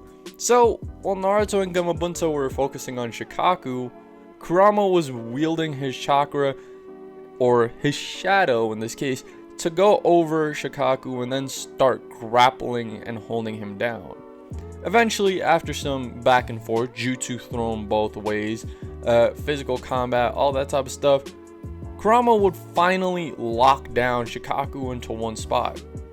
But Shukaku would let off one last jutsu, which would hit Gamabunta, dispelling him. Naruto was prepared for this, to say the very least, as he would have already started leaping off of Gamabunta, landing on Shukaku's head, trying to knock out Gaara or to wake him up in this case, and we'd have that genuine reaction we had in canon, with Gaara coming to a realization, Naruto being battered and tired from letting that much Nine-Tail chakra leak through him, and it would even have worn on his own chakra reserve. So when it comes down to it, the mixture of physical energy, physical exhaustion and chakra exhaustion would have both him and Gaara laying on the ground, having a speech similar to how they did in canon. Sasuke, on the other hand, was sat up on the other side of a tree, merely listening. He would realize that Naruto had gone through just as much pain as him, and he feels guilty for wanting to be better than Naruto all this time, because he thought he deserved it. But what he just saw and what he just heard, Gaara had been through a lot more than he had. And Naruto was subsequent to that too, since he had been on similar levels of messed up. When Suna's invasion would come to an end, we would then find out that the Hokage, or Hiruzen Sarutobi, had been in a vicious battle with one of the three legendary Sannin, Orochimaru, the snake. During this battle, a lot had happened. For example, the third Hokage had released his almighty summoning, King Yenma, which he had last used during the Nine Tails attack, or at least knowingly last used during the Nine Tails attack, and had fought his former student to a death battle type of situation. After being driven into a corner, Orochimaru had resorted to the final technique, if you so call it. He had attempted the Edo Tensei, or the reanimation jutsu. He had tried to summon 3 coffins, meaning 3 reanimations. Hiruzen would realize that he needed to stop the third as he did so. This is when Orochimaru would reveal that these were the reanimations of the first, second, and fourth Hokages. The fourth had at least been stopped, while the second and first had been fully revived. So, Hiruzen, or the professor of the war or battlefield, whatever you want to so call him, would face off against his former sensei or master, the second Hokage, and the greatest shinobi to ever live, the god himself, Hashirama Senju. This battle would obviously have been one-sided if they had been restored at their full powers, but they had in fact not. Their power was about 30% of what they would have had if they had still been alive, but this was still a lot to push the old Hiruzen into a corner. He would eventually resort in creating two shadow clones, having them use what we know as the Reaper Death Seal. He himself had also performed this, having successfully sealed away the first and second Hokages, and after a fierce battle with Orochimaru, who had been impaled by his own blade, being held in place by King Enma, and had not completely been sealed away by Hiruzen himself, but his arms did so. So yes, he had escaped with his life, but at the cost of performing jutsu. So, the Snake Sannin, yes, is still alive, but not close to full power. So, the Leaf would go into a period where they grief their previous Kage and many civilians and shinobi who had died during this raid. Eventually, Naruto, who had been in the hospital, would be confronted once again by Jiraiya. And in this case, Jiraiya wants to make him an offer to go look for someone. And whilst this is happening, he will train him in a new jutsu, one more powerful than anything he had learned up until that point. And Naruto, grieving and more eager than ever, would take up Jiraiya's offer, and thus they set off. A while after setting off, Jiraiya would start Naruto's training within this new technique. He would explain easily enough that the goal is to rotate chakra in a circular motion by using the water as a sort of guide to what he's trying to do, which Naruto would pick up quick enough because of his way more advanced chakra control. But the second step is where it gets a lot harder. Jiraiya would give Naruto off the second step of this jutsu and he'd get to work. But as I had mentioned previously, only the first step was actually easy. When it came down to the second step, Naruto had a much harder time in the sense that he had to mold a lot more physical chakra and not just control a substance that was already there. Meaning he was relying more heavily on a yang release of chakra or physical chakra energy instead of spiritual, which Naruto had a very low adaptation to and could barely use this form of chakra at all, making it really hard for him to perform this step. And this would carry on into the next part where we actually go into. The next part, we see Naruto and Jiraiya had arrived in the first town they had theorized Tsunade, or the person they had been looking for, had maybe been. And whilst in this crusade, Jiraiya tries convincing Naruto to cough up all his money, which Naruto would then kindly reply with he has no money. He makes a living from it. Jiraiya would try and nag Naruto into saying he lives with the Nara, of course he has money, but Naruto would stand his point. After Jiraiya had gotten them a room, he would be off to somewhere. Naruto had probably played at it that Jiraiya had been to a not safe for work environment, if you know what I mean. On the other hand, Naruto had in fact had money on him and would actually leave his room, for he had known Jiraiya would not be back for a while. Why? To go get some basic shinobi gear, to say the very least. He would leave a semi-solidified clone, not anything that can interact with the physical world, but would give off a chakra presence and would be capable of semi-intelligent speak. So similar to a sentient illusion, I guess. And when it came down to it, two people would be knocking at Naruto's door. This would be people we know as the Akatsuki. So, as it goes, Naruto would basically just yell come in, or the clone would yell come in, since it doesn't have the ability to open doors nor interact with the physical world.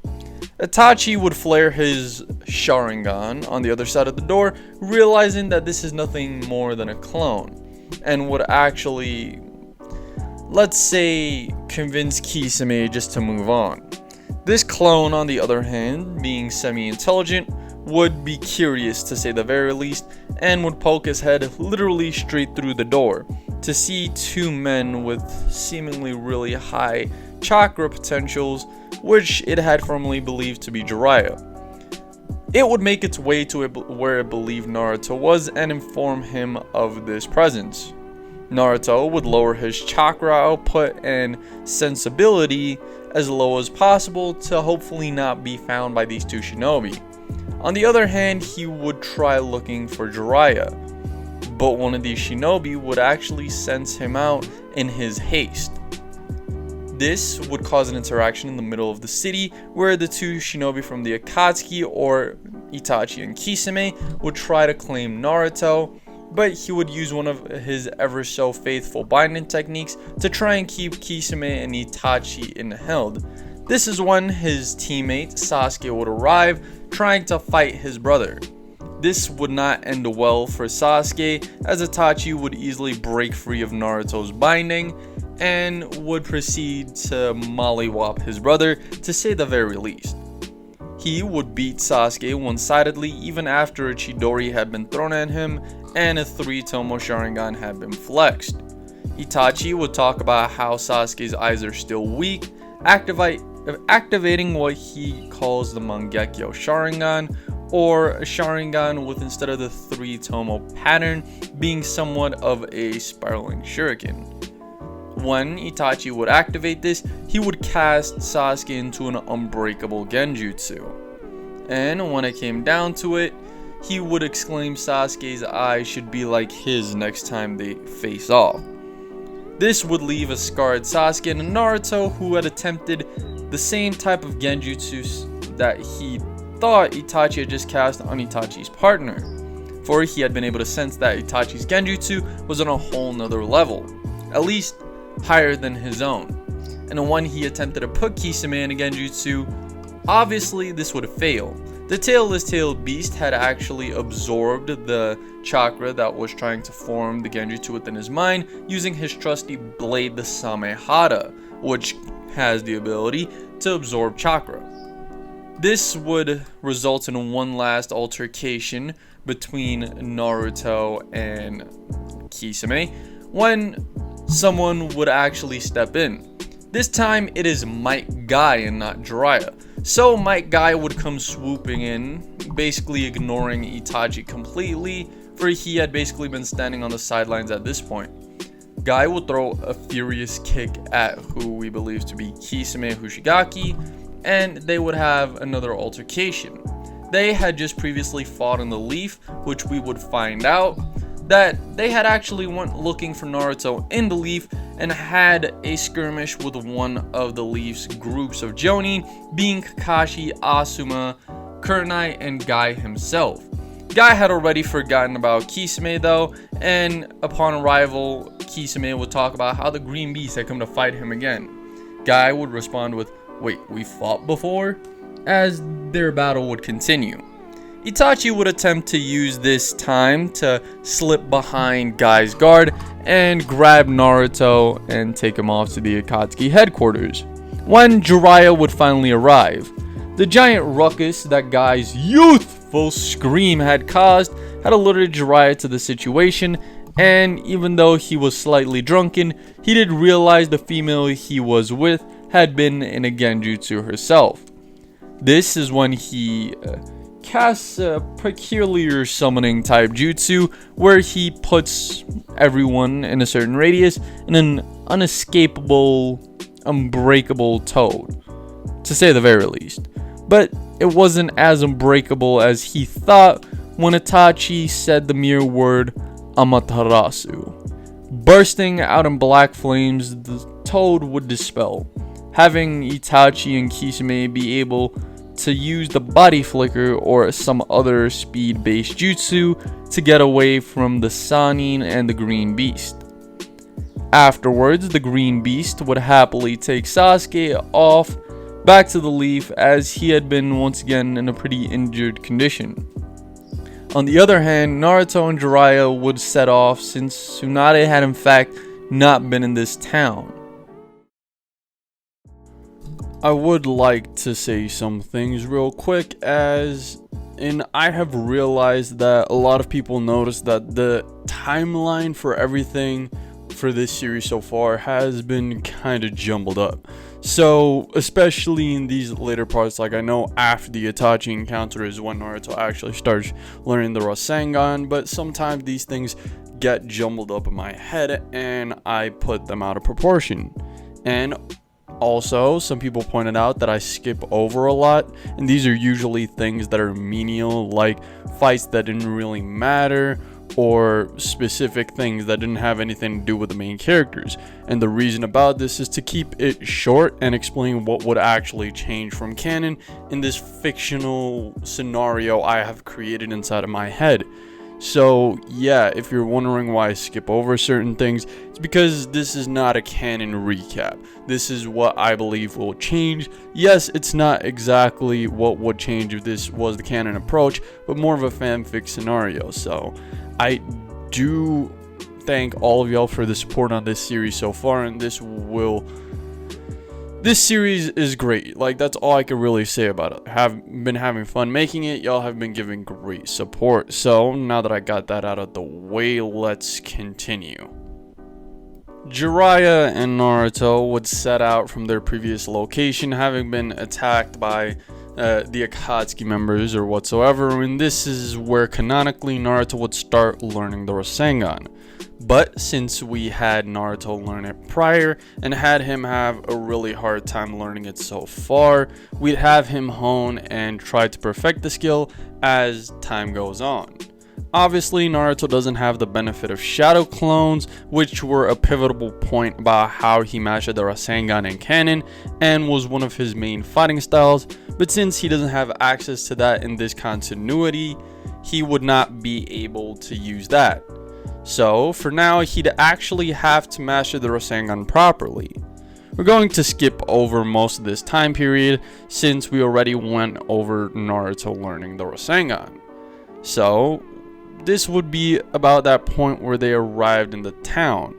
But before we get over their interactions in this town, we must go back to the previous night. Orochimaru would have tracked his teammate Tsunade down and had made a slight deal with her that he would revive her dead lover and younger brother if she had fixed his arms. She would obviously doubt this, but he'd explain he was able to bring back the first and second Hokage, and that's how he was able to kill their sensei. The death of their sensei came to a shock to her at first, but she quickly blows past it. She would tell him to buzz off, and he would say he'd give her some time to think it over. And this is where we come back to present day. Jiraiya would find Tsunade in a bar where Naruto would follow him inside. She'd go on her rant about the old fool, and Naruto would not have the same outburst he did originally. This outburst would actually be a lot different. In this case, he would actually make an outburst about how she's just too feeble-minded to think about the implications of being Hokage. Sure, it has worked, but something as simple as a solid clone type jutsu as a water or a shadow clone would be more than enough to steer the work away. Obviously, this is just to make the convincing a little sweeter. And he would even issue a challenge, or actually the challenge would come from her. He would manipulate the deal though. And what the deal would be at the end is if he could even touch her a single time, then she'll come back to the Leaf with him. No Rasengan needed. So when it comes down to it, as they were making their way outside, Naruto would have actually put Tsunade in a Genjutsu, thinking that he was actually going with her. And he was for the most part. He was just positioning himself slightly different from the Genjutsu. So when it comes down to it, Tsunade would attack not even thinking about Genjutsu being a choice, and Naruto would hit her off guard, but have it seem as if the Genjutsu was actually getting to her. Her drunken state is obviously the reason why she can't fathom the Genjutsu, but she, after this hit, would not give in to her deal. This would push her more and more, and eventually she'd figure out she's in a Genjutsu, commenting on how sly he was for doing that. After breaking out, of course, he would snarl and say that it had nothing to do with being sly. This is the life of a shinobi. As she tries reawakening the deal, saying that now he should try and land a hit. But she lost her posture kind of, and this would result in Naruto getting up close with the Rasengan. An imperfect Rasengan which would actually explode before Naruto could even make contact.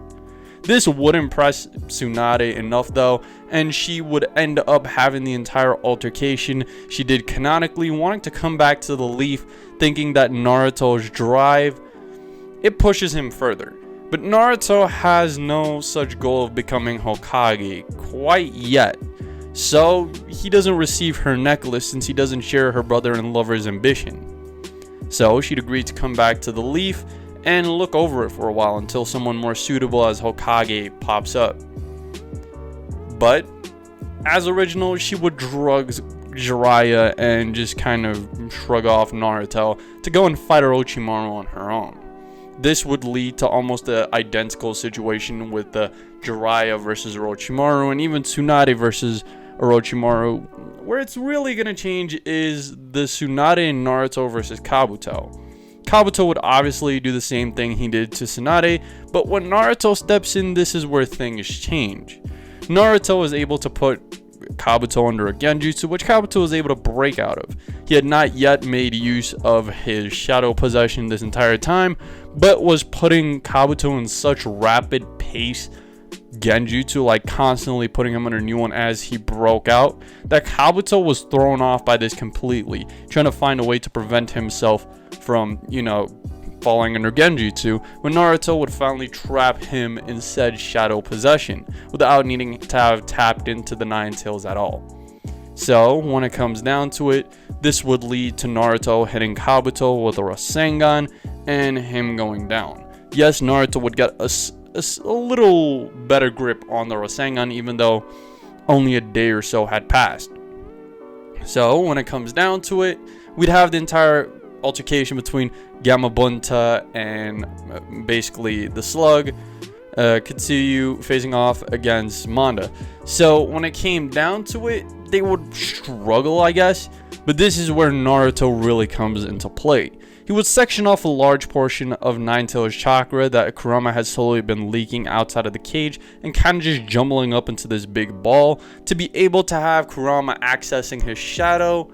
It would actually take the form of Kurama instead of Naruto, the shadow at least, and would span over a large area.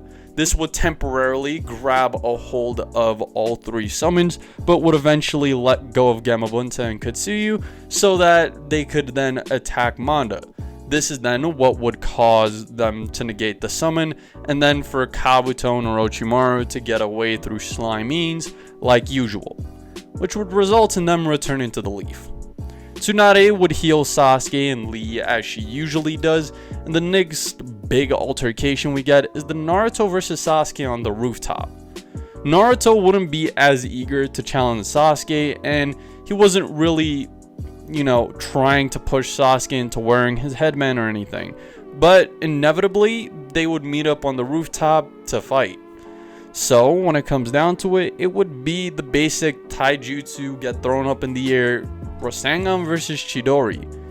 But the difference was, Naruto had Sasuke in a Genjutsu, and was actually about to hit him with the Rasengan from the side and not up front.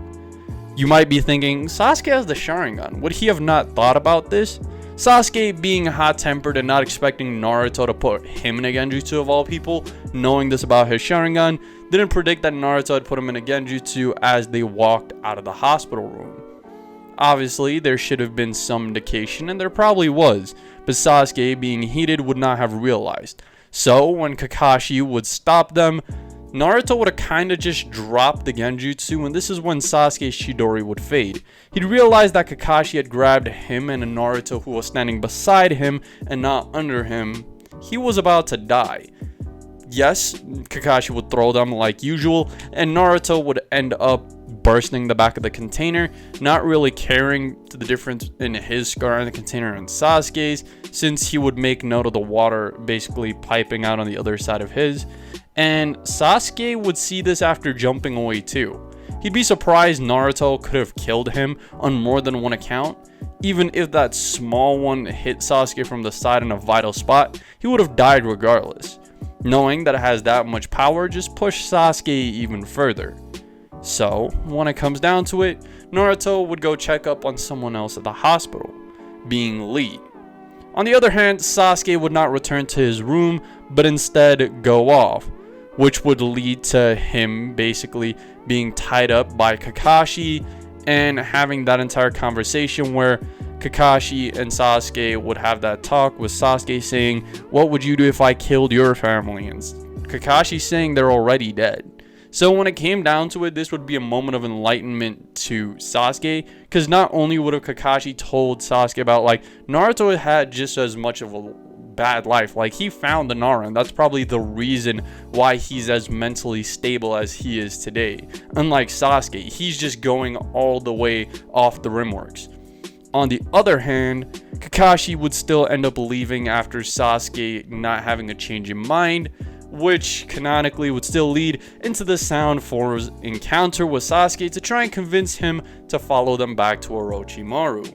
You might think Sasuke's mind would be changed by this, but not at all. He has more to prove. Naruto has never directly shown him up until this point, but Naruto has been a much more stable character and has shown feats of leadership. So Sasuke in this point is not only thinking Naruto is better than him, but thinks that all his victories are due to him relying on Naruto. So when it comes down to it, he has even more reason to leave with them, and would actually make the decision on the spot, or at least this is what I feel. So when it comes down to it, Sasuke retrieval arc would still happen. For this time, I'm saying that yes, he makes the decision on the spot, but he still needs a proper time to get out of the village and gather things he needs. So he's still going to end up leaving around the same time, just so that I don't complicate this too much. A newly appointed Hokage Tsunade would call in Shikamaru and Naruto, of course, to explain the entire situation. She needs them to basically get a hold of other shinobi, gaining rank, of course, since most of the Chunin are busy because of the entire sound invasion, and all the Jonin are out on missions, including the sensei. Yes, even Kakashi had gone out on a mission, not expecting Sasuke to only a day or so after he had the altercation with him, leaving the village. So Naruto and Shikamaru would obviously have their bearings set, and I would say they even gain a little speed since they were together when called, meaning they would still end up getting all the people they used to. So they'd find Choji, Kiba, and even Neji. So the 5-man squad was created. Lee, who had been accompanying Neji, would have a sly plan though, and slip away as they leave the village. And when it comes down to it, for the most part, the only benefit I'll give them is that Naruto probably wouldn't step on those wires or almost step on them. He did step on them, but he would also maybe figure out that there were 2 wires, maybe getting a slight jump on the Sound 4, as one of them, obviously the big guy, staying back to face off against them while the rest of his group gets away. This would obviously section off a fight for Choji after they got trapped in that earth dome that was absorbing their chakra. Naruto and Kiba would both make attempts to, actually destroy it. Naruto using his Rasengan and Kiba using his thing. Also, I don't want to leave this too bare bones, so after they do eventually escape the earth dome, I'll basically say that maybe in this situation, they would actually end up having trapped the big guy in shadow possession, getting a few hits and making him slightly weaker for Choji, not to a big extent though, having Choji's fight go pretty similar. It would take them some time, and it would even come into effort for Naruto to try and put them in a Genjutsu. But the group's actual Genjutsu user, Taiyuya, would actually realize this. And the team from the Leaf would still end up not getting the jump on them. Meaning next, Kiba would be sectioned off, fighting against the twins. And as it progresses, the same would most likely happen to Neji and the Spider Guy. Meaning, the most logical person to fight off against Taiyuya is Naruto. But are we going to make this change? No. Shikamaru has actually been training with Naruto a lot more often than I've been letting off. So he's used to fighting against Genjutsu users. And had even come up with a few smart plans of taking care of someone as strong as Naruto. So he's more than confident in his abilities to take out Taiyuya. Meaning his fight would probably go similar. Naruto would obviously opt to maybe let Sasuke go this one time, as he would hang back and help take care of them so that they could then go back and save everyone else. But some encouraging words from Shikamaru would actually have Naruto follow the newest member of the Sound 4, or the newest revealed member being Kimimaro. Meaning Naruto would still have his short fight with Kimimaro, seeing Sasuke run off into the distance to only be saved by Lee. Naruto would have obviously at least done some damage to Kimimaro, but not to a great extent. But within that small time, Kimimaro had accumulated some respect for the shinobi, as he had been doing pretty well, obviously reserving as much power and chakra as possible while even fighting with a strategy. So when he switched to Lee, he would have a similar mindset. He would be much more on edge, making the fight a lot harder for our bushy brow. So when it comes down to it, Naruto would end up fleeing. So Naruto would start his altercation with Sasuke. He had, days prior, used a bunch of Nine Tails chakra, and even though he should be able to channel a lot more than he did in canon, he ends up getting a similar amount due to this large usage. So when it comes down to it, Naruto and Sasuke's battle would be a lot different, but really similar too. Sasuke, due to his curse-marked state, was able to awaken his third Tomo Sharingan and would be able to fight off against Naruto's Genjutsu, even seeing Naruto's shadows a lot more clearly, having Naruto needing to result in constant Rasengans and a lot more physical attacks. Obviously, he had a more refined fighting style than he did in canon, but at the cost of power, since he doesn't have the physical enhancement side or the yang side of Kurama. He has the yin side, meaning he has an upper hand in obviously chakra control, genjutsu, and things like shadow possession. So, other than Naruto coming up with a few smart plans using ninja tools and catching Sasuke maybe once or twice, it would be inevitable for them to have the final Chidori Extra Sengan clash. But unlike in canon, where Naruto would warm Sasuke's heart for even a moment, Naruto would only ask why. Why would Sasuke betray all his friends and his village to go off to seek power when power is among friends? This would touch Sasuke a lot more than the initial altercation did, and it would end in Naruto not losing to Sasuke, but initially giving up.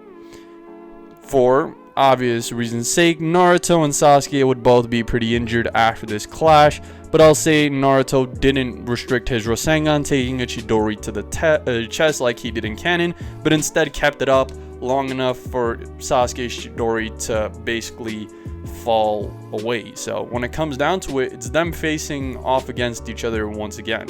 Naruto's tailed cloak dropping and Sasuke de-transforming. Naruto would wait for an answer from Sasuke, who won't say anything.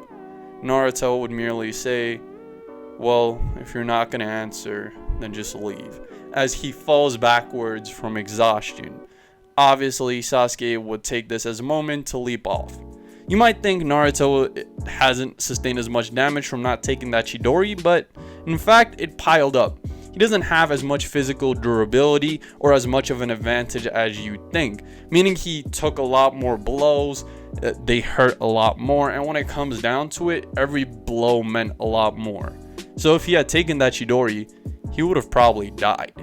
He would end up being found by Kakashi, And as he is, we end up seeing that the rest of the team sent to retrieve Sasuke hadn't won their fights exactly.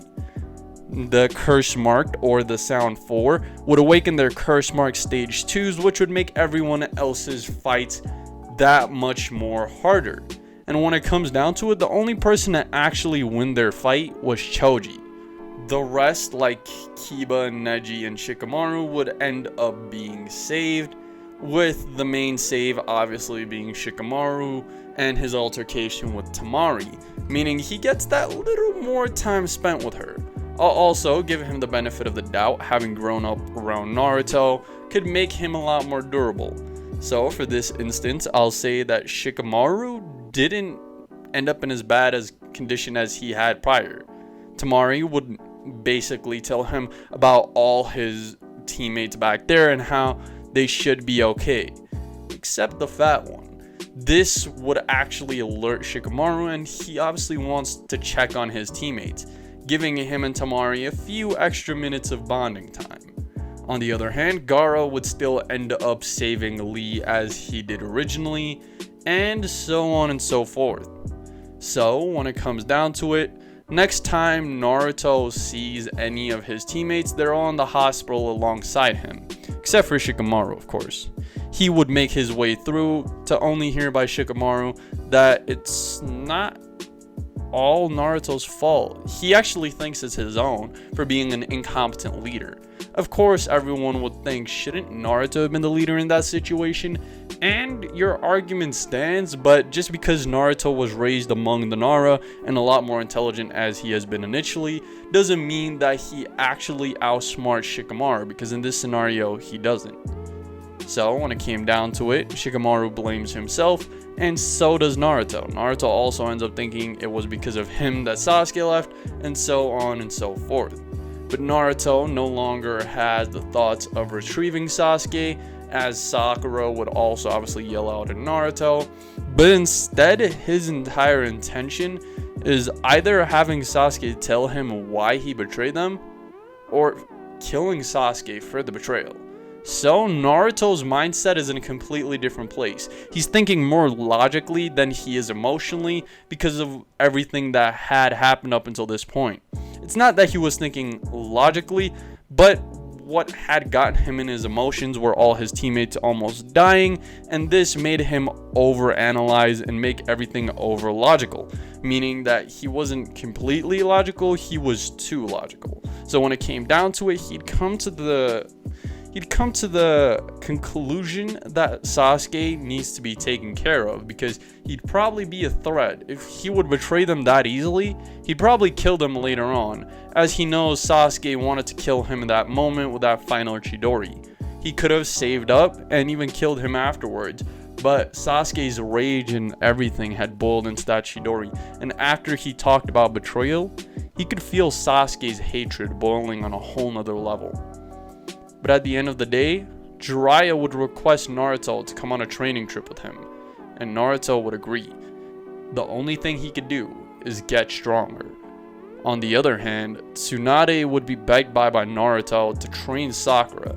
Since he didn't make the promise he initially did, she had actually thought he was ignoring her, and she actually belittled him in her mind. But they never had the "I wish it was you" altercation, meaning Naruto and Sakura's relationship for now would be a lot more stable. Tsunade would promise Naruto that she would basically improve on Sakura's already existing skills like Genjutsu, and even improve her to the point where she'd beat Naruto one day. Obviously this is just Tsunade being optimistic, trying to have Naruto not get down. Naruto, on the other hand, would actually change a lot more from this point going onwards. He is no longer going to think about his emotions and instead think most logically, meaning Naruto's progression throughout the 2 years is going to be completely different from what it was initially. So Naruto would end up setting off with Jiraiya, starting his training, as with Sakura, with Tsunade, and Sasuke questioning his betrayal, starting his training with the snake. And yeah, that's gonna be it for the What If Naruto Had Yin-Release Movie 1, where we go over part 1 of Naruto and what if he had a Yin-Release throughout this extended period. I really do hope y'all had enjoyed this segment, and if y'all want to see the Shippuden part, make sure to like, subscribe, and comment down below. Also, I would like to give a quick shout out to Anti-Venom, who had actually made the thumbnail for this movie. And as you can see, it looks amazing. Thank you, Anti-Venom, for that. And I would also like to thank every single one of our members. You all help this channel grow and sustain itself. So, without further ado, this has been sixmysta, and this has been What If Naruto Had Yin-Release. So, without further ado, peace. 1, 2, 3, let's go!